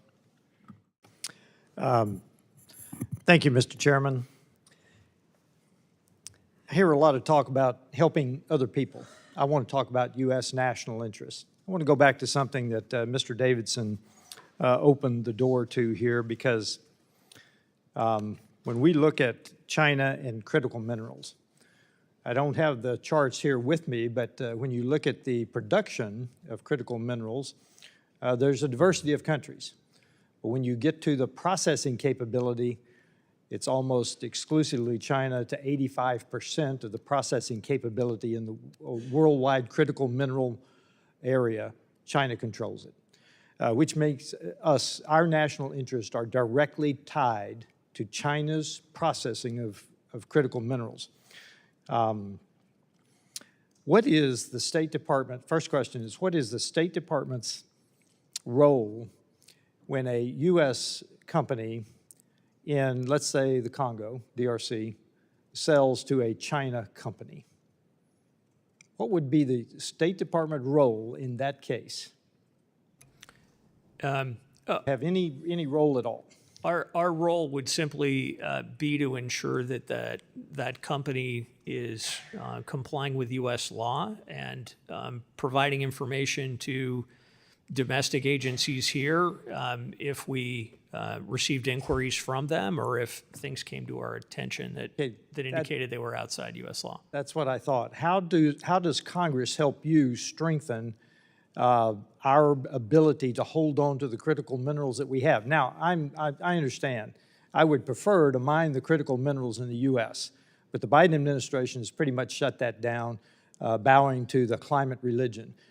For instance, I think there are now 66 actions against mining interest in Alaska alone. And Alaska has 49 of the 50 critical minerals, and we need to understand that. Alaska alone has 49 of the 50 critical minerals that we need. So what can Congress do to help you to maintain our control? What would you need to help our companies in Africa who are already doing it from stopping them from selling their interest to China? Congressman, the most important things to do are to reauthorize the Development Finance Corporation and to make sure it's appropriately capitalized to provide seed capital for partnerships between U.S. companies and companies in Africa to develop processing on the continent. And that's a key piece of the Libido Corridor concept that we're developing. The core of it's a rail line, but the goal here is to help use that rail line to build processing on the continent. And I can tell you all three governments are very interested in that because they see the perils that you point to and the lack of opportunity and job growth in their own countries as a result of their minerals just walking out the door. I was hoping for something stronger than that because I believe that this is a critical national interest that we need to get a handle on. I would recommend the State Department recommend to Congress what we can do. What is this? What would you need to strengthen our ability to determine where we get critical minerals? If we're not going to mine them and process them in the United States, how do we meet U.S. national interest around the world? I think this is one of the critical areas. Semiconductors is another one. I think those two areas need more attention by the State Department to advance U.S. national interest around the world. With that, I yield back. Thank you, Mr. Self. Those statements actually reminded me of something, of a statement that's very important, but we'll get to that later. The chairman now recognizes Ms. Titus from Nevada. Thank you, Mr. Chairman. Before I ask you a question, Secretary Bass, I want to mention that in your opening remarks, you said something about the Overseas Comparability Pay Authority and the fact that this mission-critical authorization, which has great national security authorization, is about to expire. I completely agree with you. We need to continue this. If we let it lapse, State Department, the Foreign Service officers are going to face up to 22% cut, and that will certainly hinder our ability to recruit and retain these professionals. So I want you to know that I'm leading a letter to Speaker Johnson about this issue and urging him to include it in the CR so we can be sure that we continue to operate effectively. And I would invite any of my colleagues to sign on to that letter who might be interested in protecting our national interest. Another, related to this, another thing that presents a challenge for us in Africa is the diplomatic presence there on the continent. There are currently 6 U.S. missions, I know I'm not telling you anything, but in Africa that do not have a Senate-confirmed ambassador. Eswatini, Lesotho, Libya, Malawi, Mauritania, and Sudan. And Sudan we've already heard about in the throes of one of the worst humanitarian crises out there. Now, except for Sudan, which the position has just been recently vacated, there are nominees for these positions, 5 nominees. But Republican senators have put sweeping blocks on these nominees for various political, I don't know what kind of reasons. So I wonder if you would address this and comment on how our lack of ambassadors in those countries affects our diplomatic relations, not only with those countries, but with surrounding parts of the continent, what it says to people that we don't even care enough to send an ambassador, or that our level of involvement is inadequate, or certainly not what we see in other parts of the world. Well, Congresswoman, thank you very much, particularly for your advocacy for sustaining OCP, which will be an essential part of our ability to be effective on the continent in the immediate future. With regard to confirmed ambassadors, it undercuts our ability to be as effective as we need to be when we do not have confirmed ambassadors in the field. Countries draw conclusions from that. We have a number of countries that think that we're signaling to them that they're not important to the United States. We have countries that are very protocol conscious that won't see our charge to discuss critical issues, and that undercuts our ability to carry the effort forward. And whenever we have an ambassador absent, in most cases it pulls everybody else in that embassy out of position because you've got a series of people in acting roles to ladder up to that principal role. And I can assure you, when the PRC changes ambassadors, there is not a lengthy gap. The other area where this really concerns me as a career professional is we're starting to see some of our really talented, capable officers who should be competing to be ambassadors stepping away from it because they don't want to or can't afford to put their lives in limbo for an indefinite period of time, sometimes going up to 2 years or longer, wondering if they're going to have that opportunity. Well, wouldn't this be a first step to at least fill these positions if we want to strengthen our hand against China, Russia there on the continent? It would certainly reduce the unforced errors, if you will, if we could make sure all of our missions were led by confirmed ambassadors. Thank you. Just briefly, could you talk about how the Global Fragility Act is playing out on the continent and how that's helping us get at promoting democratic institutions against the face of violence? So happy to. Briefly, it has enabled us to organize and think differently about how we address some of these challenges that transcend geographic geographic boundaries between countries.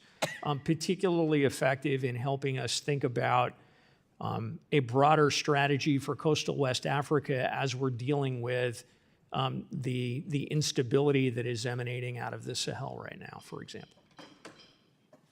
Thank you very much, Mr. Thank you, Ms. Titus. The chairman now recognizes my good friend from West Michigan, Mr. Huizinga.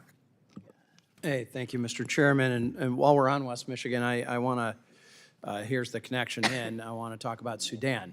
Those two might seem like a disconnect, but in my time in Congress, I have a caseworker who has done a tremendous amount of work with Sudanese refugees and the Sudan crisis, and has brought a number of those refugees into West Michigan.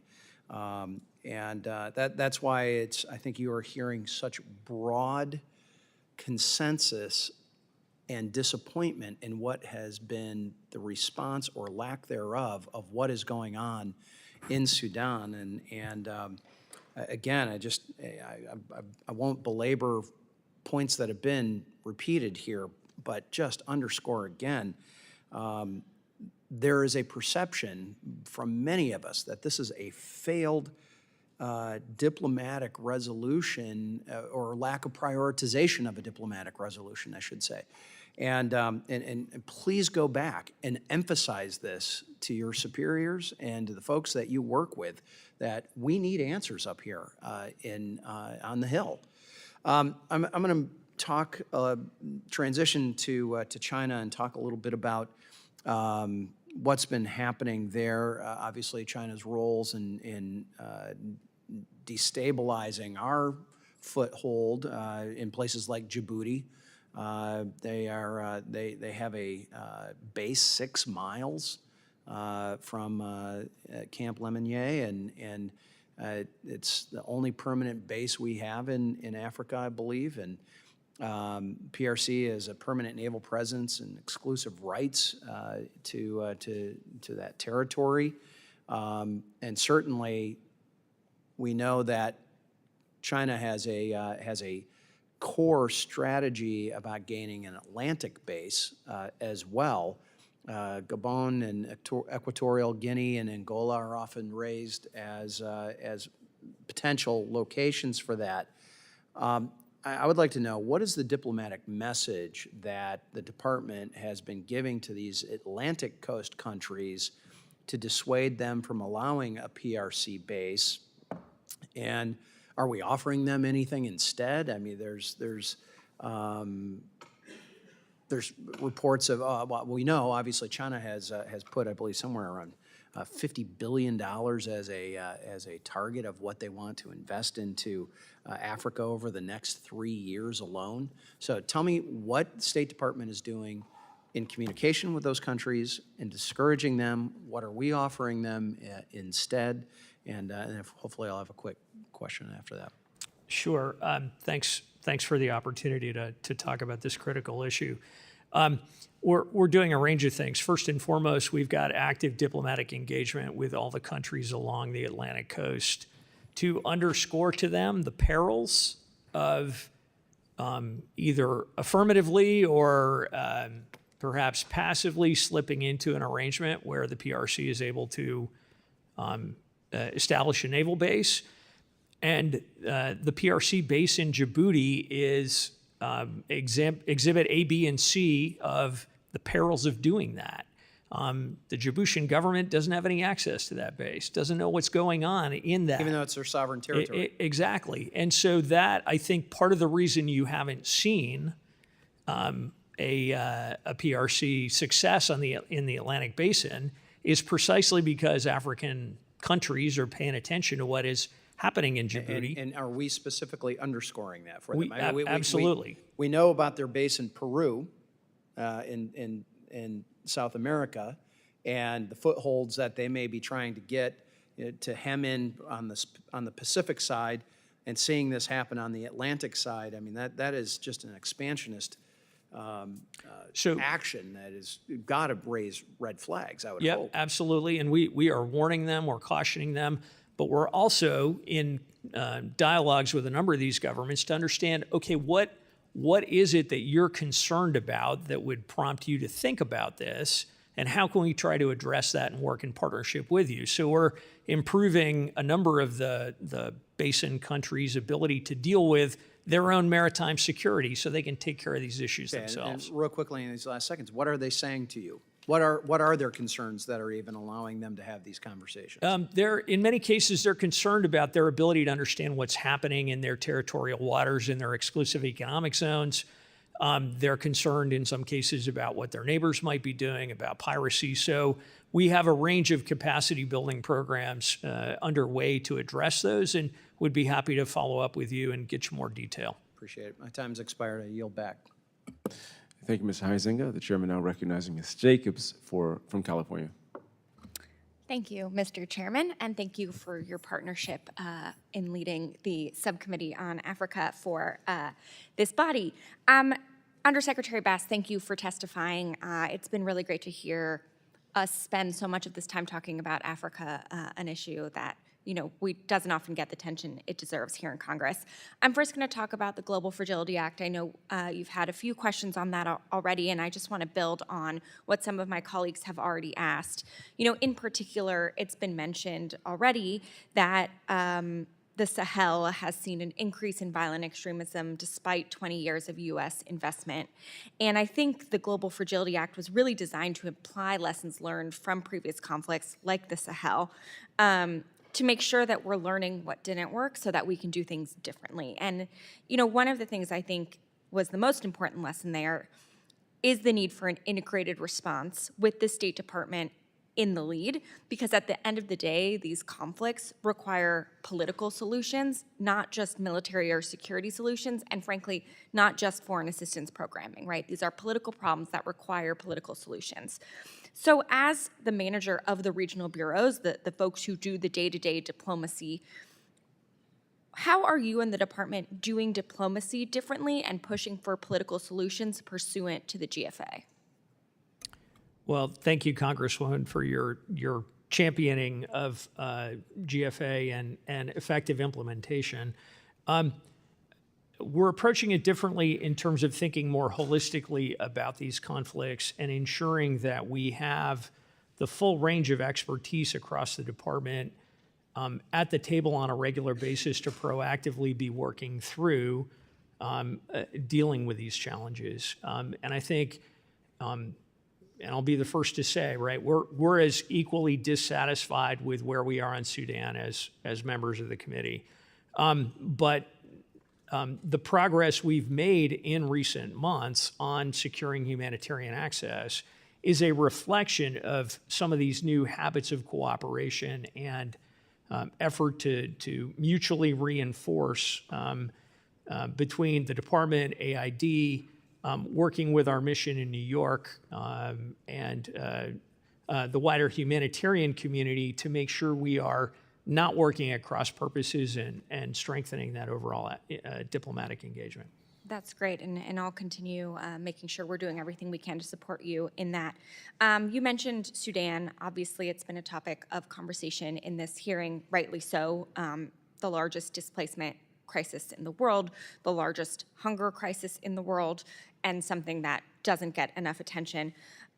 I applaud Special Envoy Perriello's work to open the humanitarian corridors and protect civilians, but unfortunately, we're not seeing either of the main parties really have the political will to come to the table. I know you've already mentioned a little bit about outside actors here, but I guess I want to ask you a little bit more specifically. The UAE is the RSF's largest arms backer. They are literally providing the way the RSF is able to commit what many experts determine as genocide. And we have a significant relationship with the UAE. In fact, we are their biggest provider of weapons. So given this, what are you and the department doing at the highest levels to push the UAE specifically to utilize all of our leverage with the UAE to get them to stop arming RSF and stop enabling these war crimes and crimes against humanity? So, Congresswoman, we're engaged in intensive near daily dialogue with the government of the UAE and with a number of the other countries that are fueling the conflict to underscore the perils associated with continuing to prolong this conflict through enabling the parties to continue to go at it. We, as I noted earlier, have already designated some entities resident in the UAE. I think that got their attention in a helpful way. And we have seen them playing a quite constructive role in recent months, particularly to get us as far as we did last month. Now, that was necessary but wildly insufficient, and we're going to stay at it and try to use to the best of our ability, the leverage we have, the influence we have, to persuade them to get the RSF to the table for a constructive set of political negotiations. Well, thank you, and I urge you in the department to do even more on this front, because what we're seeing in Sudan right now is truly horrific. Mr. Chairman, I yield back. Mr. Chairman, what's today's date? I'm sorry, Mr. What's today's date, Mr. Chairman? September 11th. Okay. On April 19th, Chairman McCaul, Ranking Member Meeks, Chairman Cardina, and Ranking Member Risch wrote a letter requiring the administration to determine whether or not to apply global Magnitsky sanctions against the RSF and specific individuals in the RSF.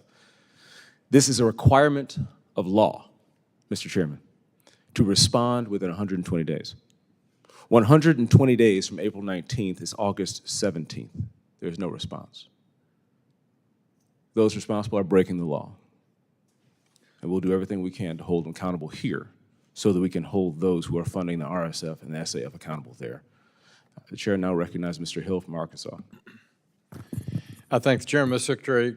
Thank you for taking time to be with us today. I'm just back a few weeks ago from a visit to West Africa on behalf of the House Intelligence Committee to Cameroon, Ghana, and Nigeria.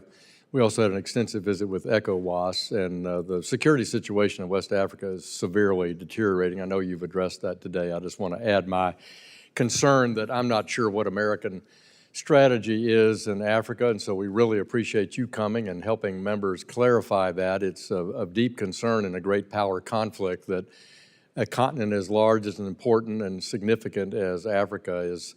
Members of Congress say it's uncertain, what America's strategy there, and I would say the same for our European colleagues. So thanks for your being with us today.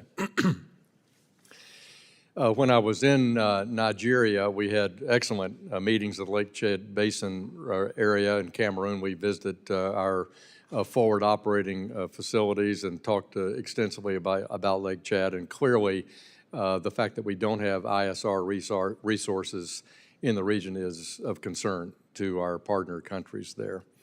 But also, when I was in Abuja, I had the opportunity to go out to Kuje Prison and visit with an American that has been wrongfully detained by the Nigerian government, Tigran Gambaryan. Tigran was lured, in my view, to Nigeria in February under false pretenses and then wrongfully arrested and detained by the top officials in Nigeria because the Nigerians have a conflict with the company Binance.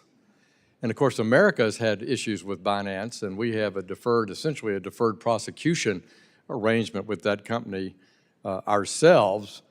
But Tigran was a compliance officer with them. He's not at the top echelons of Binance. And when I visited him with my colleague, Chrissy Houlihan, in Kuje Prison, he was clearly in distress. His physical condition is weakening. We saw a video last week where he can barely walk as he's being drugged through a court process there. And my colleague, Dr. McCormick, I know will raise this with you. He's been deeply concerned about it as well. We have his resolution before the House on this matter. And so while I appreciate the DAS, Mike Heath's great follow-up with me, your consular officers in Abuja, are excellent. I don't understand why we don't have more action by the United States government here. Why has the State Department not designated Tigran Gambaryan as wrongfully detained by the Nigerian government? So, Congressman, thank you for your personal interest in Mr. Gambaryan and your visit to him. We remain deeply concerned about his continued incarceration. We're working intensively, irrespective of whether he's been designated or not, to secure his release. The process under the Levinson Act requires constant I evaluation. do. Let me interrupt you and say thank you for that. You need to press forward here, because my concern is, in this administration, we've seen a lot of action on Americans held wrongfully detained abroad, and they frequently get a designation. But suddenly here we have a country like Nigeria, where we removed them from the list in the Biden administration on religious freedom issues. We've signed a commercial and investment partnership with that country in the middle of this personal tragedy, and I don't think the leadership, the National Security Advisor, the President, the cabinet leadership in Nigeria gets they're putting our relationship on the line because of the way they're handling this situation. What do you think the sticking point is for getting Tigran Gambaryan home to his family in Dr. McCormick's district? I think we're picking our way through some complicated tangles within the Nigerian system, but I'm hopeful we're going to be able to resolve those in the near future, and I can assure you that the Secretary and Deputy Secretary Campbell, along with myself, are seized with this, and we're doing everything possible to I think the get 'em home response of the soon. government is embarrassing in Nigeria. And I think while our ambassador is doing their best on the ground there, we need to press harder. We need the president engaged here. This is wrong.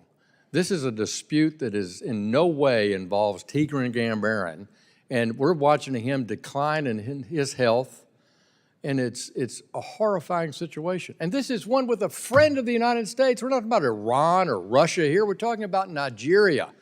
Will you give me your word you will do everything you can in your power to get Tigran home to his family before Christmas? I will certainly do everything I can. Yield back. Our government's efforts in Africa are a disgrace, and the level of execution and attention we're getting from this administration. We and the people of Africa demand more. But in the meantime, the chairman recognizes Ms. Manning from North Carolina. Thank you, Mr. Chairman. And I would like to wish a full and speedy recovery to my good friend Joe Wilson. We look forward to his return to Congress. Undersecretary Bass, thank you for being here with us today. Thank you for your testimony. I am deeply concerned about the case South Africa brought to the IJC targeting Israel for its operations in Gaza and accusing Israel of genocide, which our own State Department has said is unfounded. So what are you doing to make clear that we oppose South Africa's move and that it undermines our relationship with South Africa? Well, Congresswoman, thank you for raising that, and I would just echo Secretary Blinken's observations that the ICC prosecutors' requests for arrest warrants are shameful. This is not the proper focus of the ICC. As you know well, it was intended from the outset to focus on countries where there is not an effective independent judiciary, and that's obviously not the case in Israel. What we're focused on now is ways in which we can most effectively influence the court's deliberations of this request.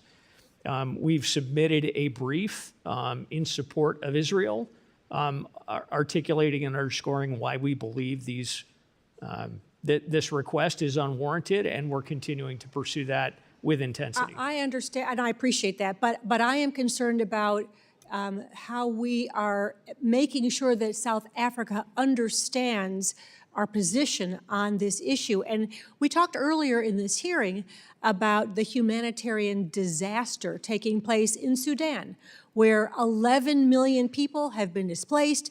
More than 25.6 million people are facing acute hunger, with 700,000 on the brink of famine.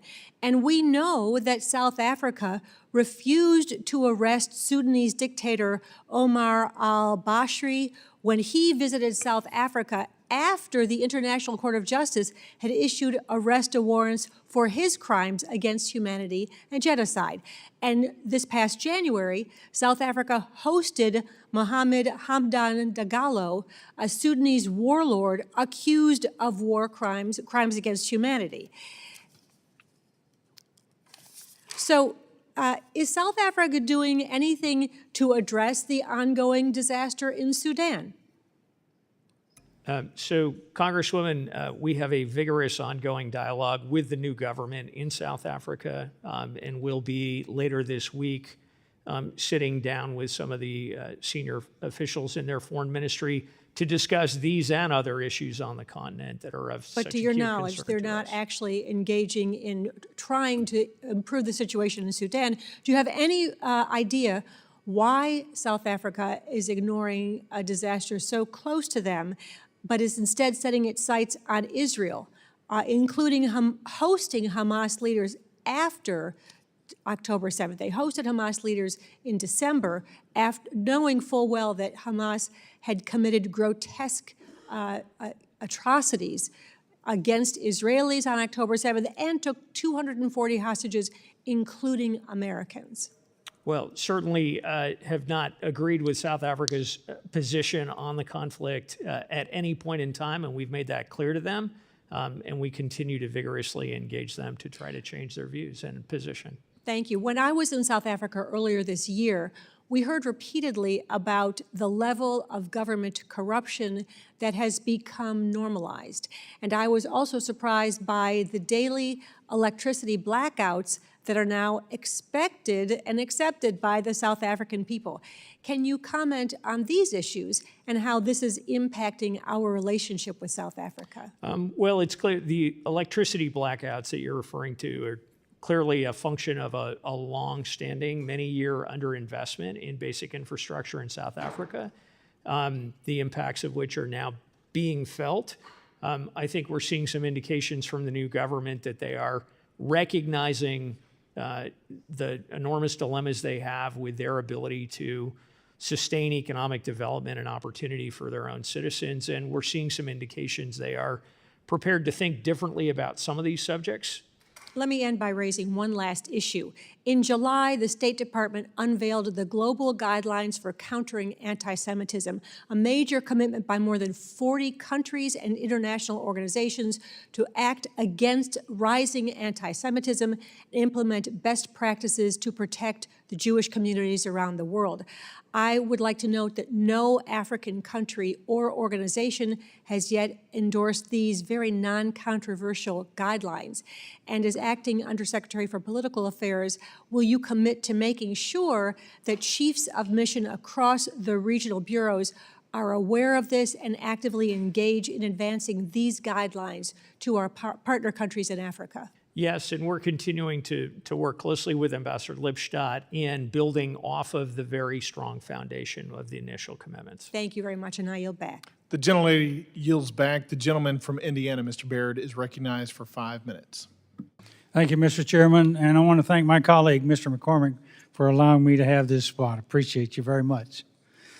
You know, agriculture and food products accounted for the third largest non-energy sector for AGOA, which is African Growth and Opportunity Act, exports in 2023, and they were valued at $732 million. The Southern African market especially presents an opportunity to augment and not directly compete with the domestic agricultural produce because the Southern Hemisphere's different harvest times. I have heard examples of AGOA-eligible agricultural products being stymied because of long APHIS commodity import approval process for agricultural products to enter the United States. So, Mr. Undersecretary, we appreciate you being here, and I want to know, how does the department engage in various interagency approval processes for these applications that deal with foreign policy interests, and how swiftly that we can take care of those and make sure that they're not mired in bureaucracy? Congressman, thank you for bringing that to my attention. We have an ongoing interagency process that looks at a range of trade issues, including agricultural trade. I know we've got, in many different instances over the years, challenges with different inspection regimes. And we work closely with APHIS and our colleagues at USDA to make sure their notable desire to make sure any product coming into the U.S. is safe for American consumers, that we're applying a common sense standard to that approach. Well, you know, I certainly agree with making sure that it's safe because I understand some of the diseases and so on that we have in foreign countries. We don't want them to come here. But I've also been to Africa a couple of times in the last year, and I think trade is an extremely important part of developing a good relationship. So I would just add my thoughts there and appreciate any efforts you can do to enhance that process. Thank you. I yield back. The gentleman yields back. The gentleman from Texas, Mr. Castro, is recognized for 5 minutes. Thank you. Undersecretary Bass, the State Department's Mineral Security Partnership, or MSP, is an important effort to coordinate how critical minerals are extracted and used. So far, there's been significant interest in Latin America to join the MSP. While Latin America is certainly a significant producer of these minerals, countries in Africa, by many accounts, hold some of the largest reserves in the world, mostly being extracted and processed by PRC companies, as you know. What is the State Department doing to work with African partners on critical minerals? And have any African nations joined the MSP? And what is the department doing to bring them on board? So, Congressman, thank you for that continued focus on critical minerals. My colleague, Undersecretary Fernandez, has been engaged intensively in developing the Mineral Security Partnership and engaging individual governments to solicit their interest. I know he's been on the continent a couple of times recently and is making good progress in that regard. Related to that, our efforts on the Libido Corridor development is demonstrating through the deals that are being developed under that rubric, the value to African countries of engaging in the MSP and in those kinds of relationships, which are going to bring higher value processing, better quality jobs, and actual investment onto the continent as opposed to simply seeing the raw materials leave. No, well, thank you, and I hope that you all will work as hard as you can to continue to develop those partnerships and relationships. And following up on the PRC's presence in Africa and the growing Chinese influence in Africa, as you know, China for several years now has had a very aggressive Belt and Road Initiative, and it includes ambitious plans for different places in the world, including Africa. And by most public accounts I've seen in recent years, the PRC's diplomatic presence and staffing has exploded all over the world, and Africa is at the forefront of the PRC's diplomatic push. And I'm pleased to hear that we have announced plans to open new embassies in Comoros and potentially other countries in Africa with U.S. Diplomatic installations. Sure, you've heard the saying that half the battle is showing up. So I wanted to ask you, what are we doing to show up in Africa? And how has the administration strengthened our diplomatic presence on the ground on the African continent? So as you noted, Congressman, we have opened an embassy in Comoros. We've reinforced our presence in the Seychelles as well. And we're looking at other opportunities on the continent. We're also focused on ensuring, to the best of our ability, with the workforce we have, with the resources we have available to us, that our embassies in Africa are fully staffed. We got a ways to go there because we have a worldwide shortage, if you will, in terms of people relative to the positions we have. But importantly, we're making sure that the people we have on the ground, to the best of our ability, have the tools, to your point, showing up. We want to make sure that through our exchange programs in particular, and through our support for chambers of commerce and other parts of American society, we've got a much wider range of the United States present in these countries, engaging them on issues that are of interest to those people and those societies. Wonderful. And where are we opening this embassy? And are there additional countries where the United States is establishing a new diplomatic presence? So we're in the process of evaluating, again, depending on what the budget looks like for FY25, where we can potentially open some additional small embassies to make sure we've got a persistent presence. Thank you. I yield back. The gentleman yields back. The gentleman from Pennsylvania, Mr. Perry, is now recognized for 5 minutes. Thank you, Mr. Chairman. Mr. Secretary, thanks for being here. I'm going to turn our attention, or your attention, to Somalia. As you know, we have U.S. troops there, and there are other actors, Turkey, UAE, Egypt, playing a role right now. Somalia just received lethal aid from Egypt, and I'm wondering, now that al-Shabaab and the Houthis are coordinating more closely, assuming that Iran has a stake in that as well, with what's happening in the Red Sea and commercial traffic being rerouted, what's your honest assessment, let's say, of the next 6 months in Somalia? I think in the next 6 months, we're going to continue to see al-Shabaab putting pressure on government forces. We haven't as yet seen a qualitative improvement in their capabilities, but clearly in the government's capabilities or al-Shabaab? In al-Shabaab's capabilities. So I think you're going to continue to see tension. I think al-Shabaab's going to be looking for new opportunities as we transition from the current AU-centric ATMIS mission to the successor mission. They're going to look to see if that creates new opportunities for them. And potentially we're going to have a continued big distraction from Ethiopia's ongoing engagement with regional leaders in the north about trying to open a port. Does al-Shabaab become more capable because of through its affiliation with the Houthis? I think it depends on how that affiliation develops, the extent to which the Houthis share technology, provide weapons, improve their al-Shabaab's TTPs. My understanding is this is a nascent relationship, and we're watching it closely and going to try to do what we can to prevent it from growing. What do you recommend the posture of the United States is towards that emerging, nascent, but growing threat in coordination with the Houthis, Iran, et cetera? Well, our posture is to oppose it. Well, okay, yeah, but in can terms you of get what granular about it? What we can do about it, we're looking at ways to first understand the scope of it. B, try to prevent it from getting larger and more intensive, and C, ensure that Somali forces have the capacity and the capability to deal with an improved capability from al-Shabaab should that develop. Okay, we'll keep an eye on that. Let's turn your attention to the DRC. More than 600 people have died there regarding Mpox.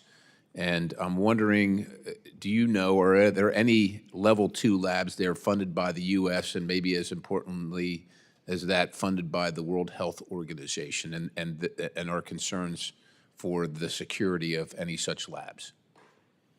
I don't have specifics regarding that degree of capacity within the DRC, but happy to come back to you on that one.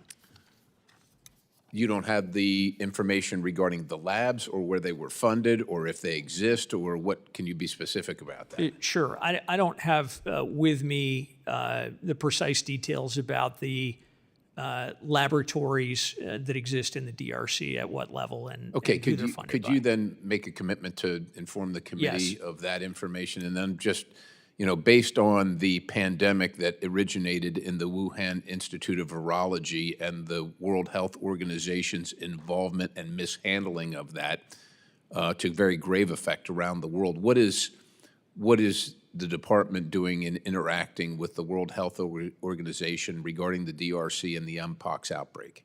So Dr. Nkenga Song, the head of our Global Health Security and Diplomacy Bureau, is in active discussions with the WHO, with the AF, CDC, and with a range of other donors and partners, as well as the government of the DRC, to understand how the epidemic is evolving, to make sure that we are providing support to them to try to contain it and to help the neighboring states prepare to deal with it if it spreads. Does the United States have a posture that is independent, shall we say, regarding the DRC and the Mpox outbreak Do we have a independent posture from the World Health Organization, or will we be following their lead, so to speak, based on their past performance?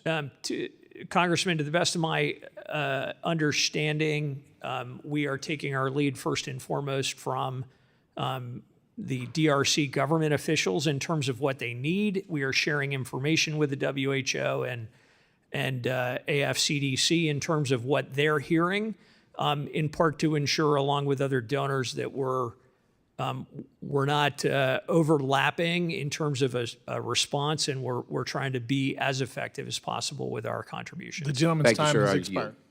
The gentleman from Arizona, Mr. Stanton, is Thank you very much, recognized for 5 minutes. Mr. Chair. Like other members of this committee, first let me say that we are wishing all the best to our colleague, Joe Wilson. He has been an outstanding friend and leader on this committee, working in a bipartisan way, particularly for me on the issue of supporting the people of Syria in their fight against Assad and the fight for freedom in that country. I appreciate him very much. Let me begin by saying that I am gravely concerned about the conflict and resulting humanitarian crisis in Sudan. The people of Sudan are experiencing the largest hunger crisis in the world, the first official famine declared since 2017. More than 25 million people are displaced, the largest displacement crisis in the world. In the face of such incredible suffering, the U.S. must take extraordinary measures to support Sudanese civilians, and I continue to urge the State Department to prioritize humanitarian aid during peace talks and to encourage a worldwide surge of contributions to support the people of Sudan. My first question will focus on global trade, particularly critical minerals. My home state of Arizona is benefiting from generational investments in our semiconductor sector and other 21st century technologies like electric vehicle batteries, solar panels, and other important items.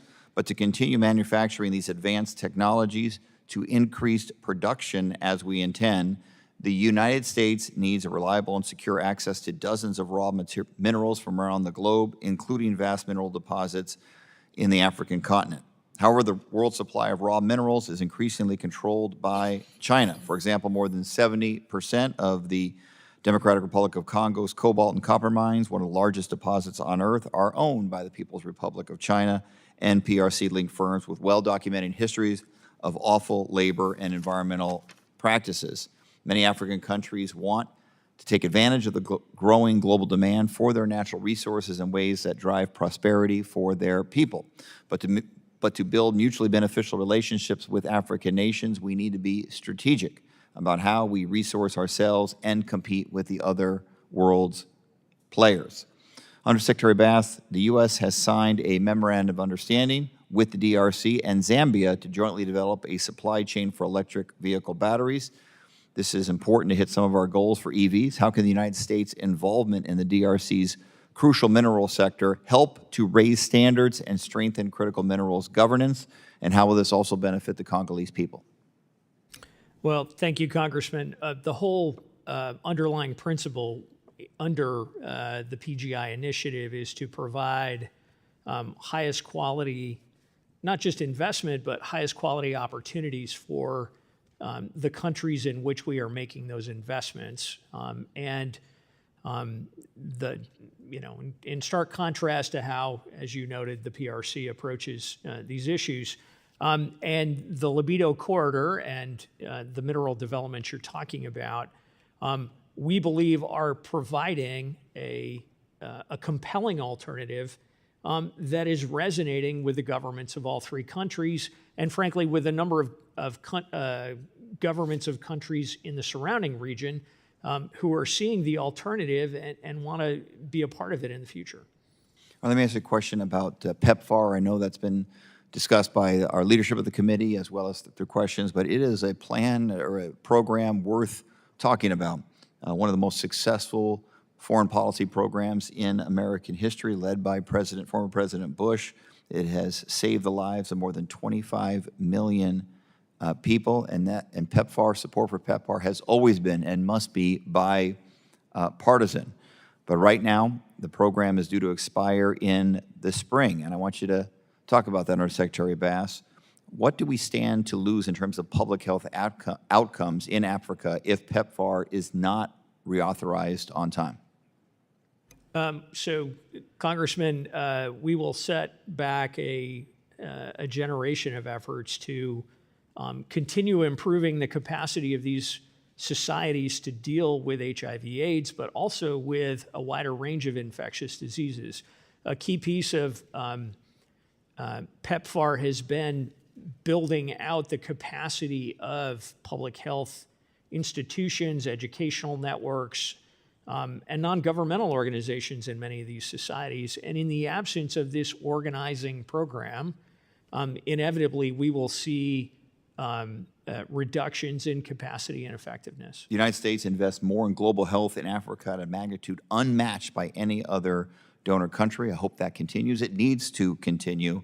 And I'll ask for a question, but you probably answer offline because I'm running out of time. But how do our African partner countries view these U.S. investments? We want to make sure that we invest the right way and that our partners in Africa understand the level of those investments, how important it is. So we'll get a question offline. Thank you, or answer offline. Thank you. The gentleman's time has expired. The gentleman from Georgia, Mr. McCormick, is recognized for 5 minutes. Thank you, Mr. Chair. First of all, I'd like to recognize, just like everybody else, our thoughts and prayers are with Joe Wilson, one of my favorite congressmen, one of the most gregarious people you'll ever meet in your life. Africa, near and dear to my heart. Spent a couple tours over there. Spent a lot of time off the coast of Somalia, in Kenya, Nigeria, in Tanzania, both as a Marine and also as a civilian climbing Kilimanjaro. It's an area of interest. It's got more strife, more immigration problems, more terrorism, more starvation, more migration, all kinds of things that are happening over there that are of dire consequence. General Langley, a Marine who's the SINC commander of that area, AFRICOM, is a personal friend and somebody I am in regular contact with. All that said, none of that matters when it comes to a certain citizen that's already been brought up today, Tigran. You said a couple things I want to kind of drill down on, and just to refresh anybody who might be watching, Tigran is one of my constituents who was lured into Nigeria as part of Binance, just to be held hostage, essentially, by the government, which I think everybody understands what's happening right now. Very poor health. He didn't go there in poor health. He's in poor health now. He has malaria. His health is deteriorating. I think anybody who had him as a relative or a friend would understand how dire his situation is. And he's isolated. He doesn't have human contact that's friendly, except for when he's visited by French Hill and other folks that have also taken an interest, thank God. With all that said, you said a couple things, and I want to frame the conversation. First of all, Mr. Gambarian is a former law enforcement colleague who wrote attesting to his character and integrity, and I, along with several of my colleagues and the chairman, sent a letter asking for his case to be transferred to the Special Envoy for Hostage Affairs. Now, is this possible, by the way? Is it a possibility that he could be transferred to the Special Envoy for Hostage Affairs? Is it possible? It's possible under the law if we conclude that on evaluating the evidence that he is designated as wrongfully detained. But I can assure you that even in the absence of that designation, we have been working intensively to secure his release. Is it possible that the president cut a deal like he's done for so many other unfairly and sometimes questionably detained Americans? Is it possible? I can't speak for the president. What I would tell you is in the case of all Americans who are incarcerated for the wrong reasons, for a lack of reason overseas, we work intensively to find a way to get them home, even if they're not designated as wrongful detainees. Okay. What evidence are you lacking to make that critical decision? Let me circle back to you if I may. I'm not, today, I don't have the details precisely on what our lawyers have assessed might be lacking. I'm not sure that there is something lacking. I think there's something lacking. I do think there's something lacking. It's called backbone. Because quite frankly, all the chips are on the table.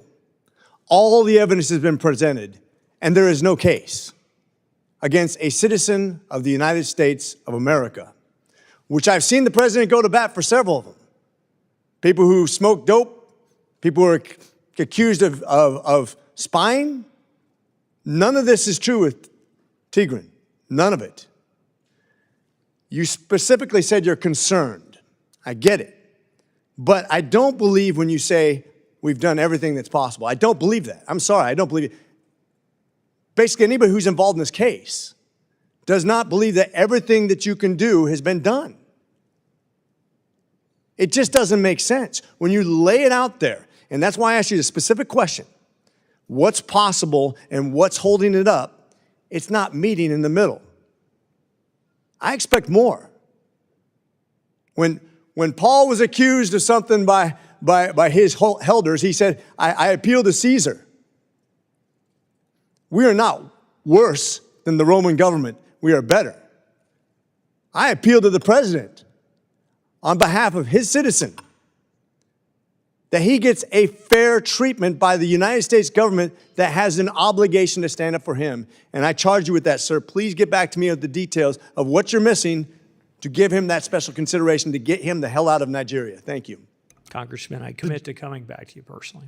The gentleman yields back. The gentleman from California, Mr. Costa, is recognized for 5 minutes. Thank you very much, Mr. Chairman, and appreciate the committee's efforts here to focus on, as this committee hearing is titled, The Great Power Competition in Africa. I must say, disappointed that U.S. AID is not included in this hearing. They are a major donor of humanitarian aid in Africa that includes food assistance, health care, support for refugees, and internally displaced persons. And when you talk about trying to utilize all the diplomatic tools in our diplomatic toolbox, it seems to me that when we talk about America using its resources in this great competition in Africa, as well as with our allies, that they should have been a part of this hearing. Having said that, let me, a couple with limited time, Sudan, as Representative Meeks indicated, is a disaster at this point in time. I was there over a dozen years with a group of members of Congress. We were in Al-Fashir. We went down to Jubi. Sadly, things have gone from bad to worse.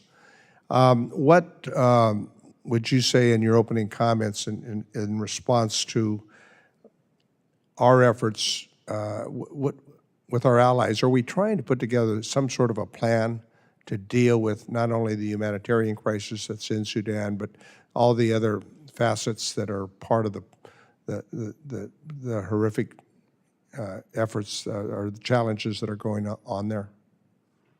So, Congressman, thank you. First, we remain the largest humanitarian donor, as you may know, to the response in Sudan. Our colleagues at USAID and other parts of the government work closely with other donors and with the UN to understand where the need is greatest. But do we have a plan to deal with not only the triaging of, to your point, but trying to figure out how we can to end the civil war and to try to figure out how we can move forward?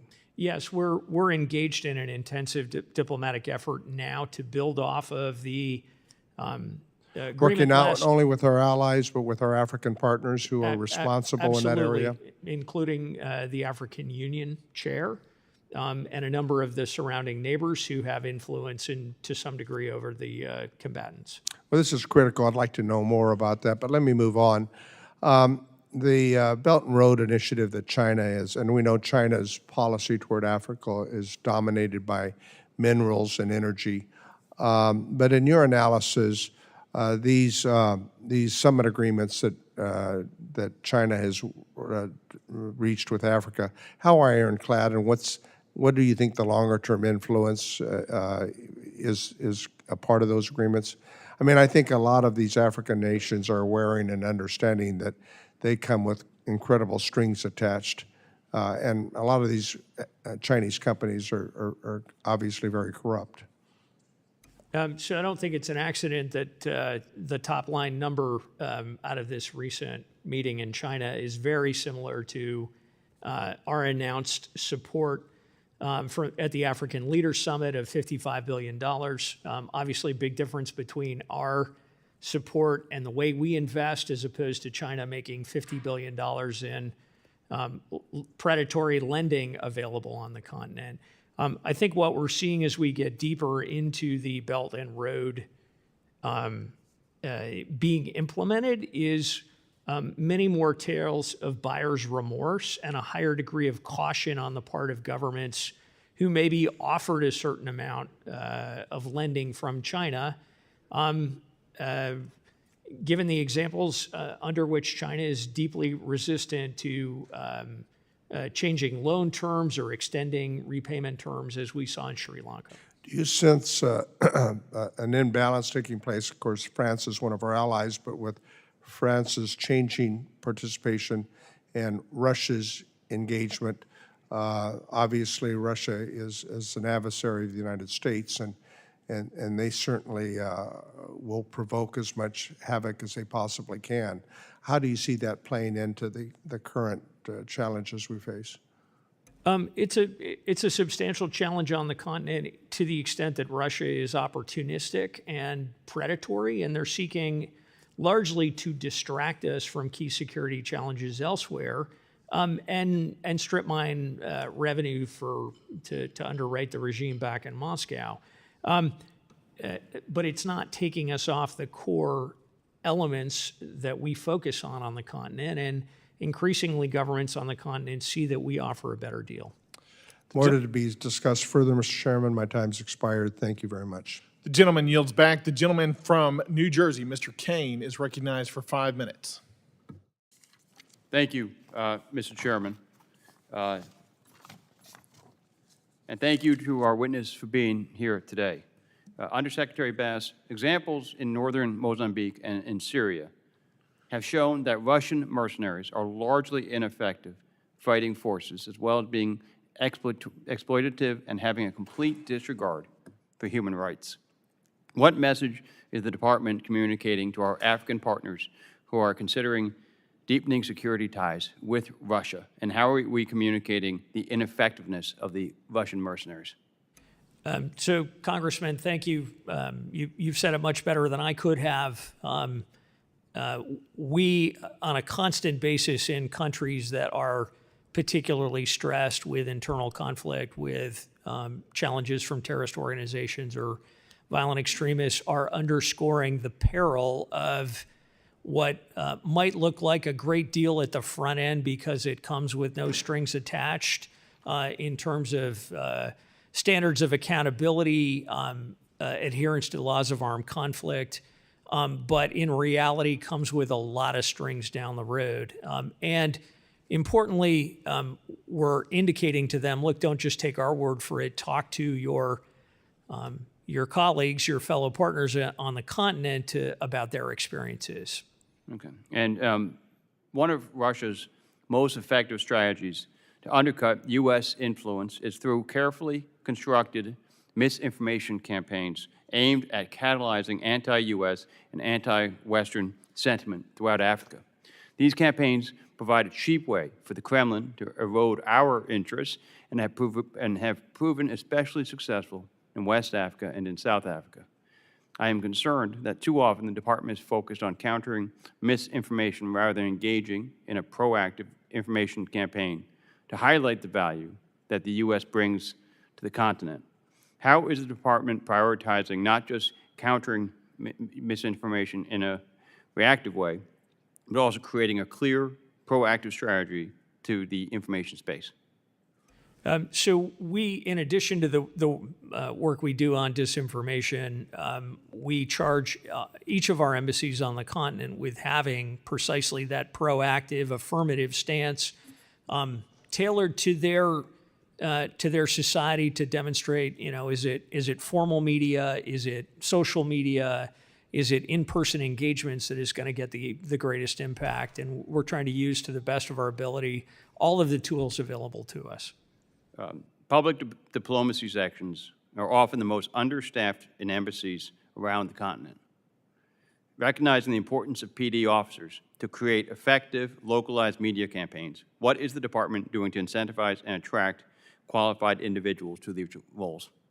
So we're continuing to balance our global responsibilities to staff our embassies with some of the acute needs on the continent. We've this year, for example, to deal with our shortfall in staffing, we took some positions off the list of opportunities in other regions, in part to make sure that we had more people filling the need in Africa. I'd note, in addition to the individual public diplomacy sections, we also have some pretty effective regional tools. We have a media hub, for example, that covers the continent, that provides opportunities for U.S. government officials to reach wider audiences, brings journalists from a number of countries together, and we find that's a pretty effective way to reach a wider audience and get our message out there. And then finally, how can the U.S. development agencies, such as USAID, DFC, and MCC, expand their role in promoting sustainable and inclusive economic growth in Africa, particularly in contrast to Chinese and Russian investments that often create long-term dependency and debt? So the most important thing at the moment is to reauthorize each of those programs. They are playing essential, vital roles. They are the cornerstones of our ability to provide a better offer that is clearly in the interest of African societies, of African companies, and where we're seeing an enormous amount of demand to take advantage of those opportunities. Thank you, Mr. Chairman. I yield back. The gentleman yields back. I now yield to myself 5 minutes for a period of questions. Undersecretary Bass, thank you for your time today. I've got two areas of concern I want to talk to you about.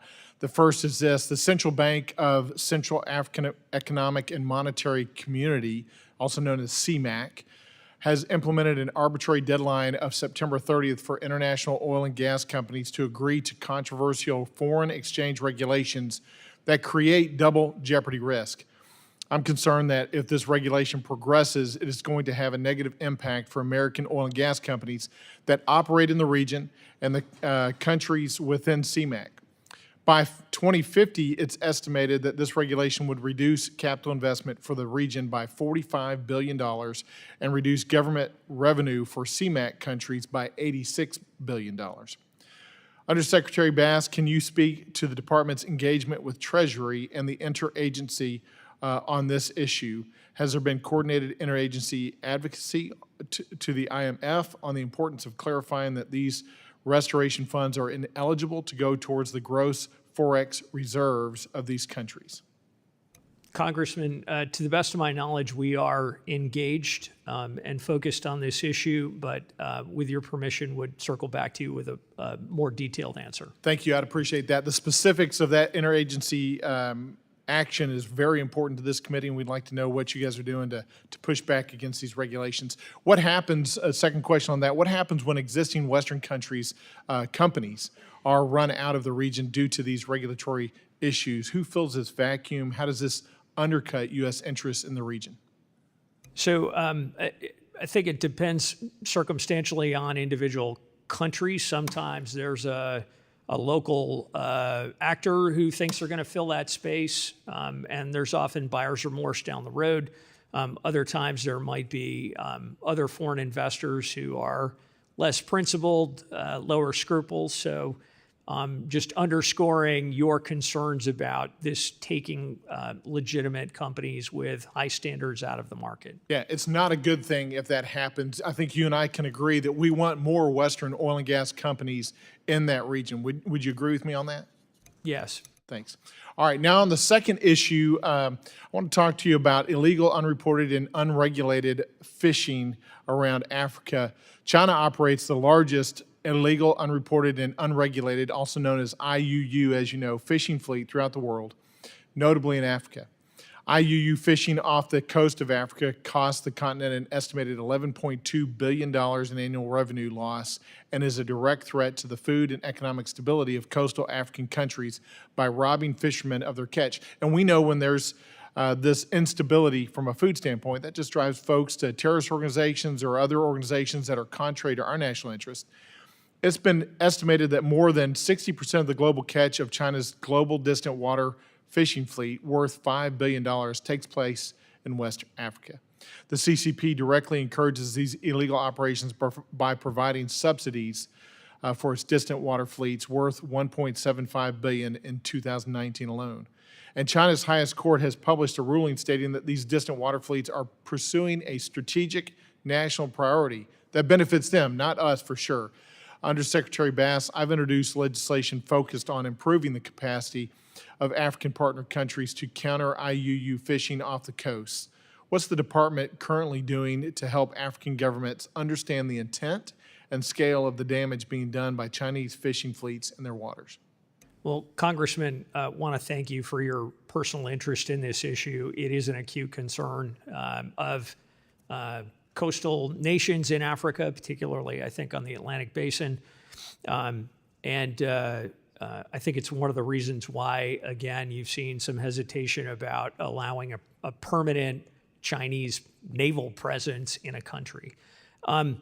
We're engaged in trying to address disinformation in promoting the facts about how Chinese fishing fleets are strip mining the oceans around the continent.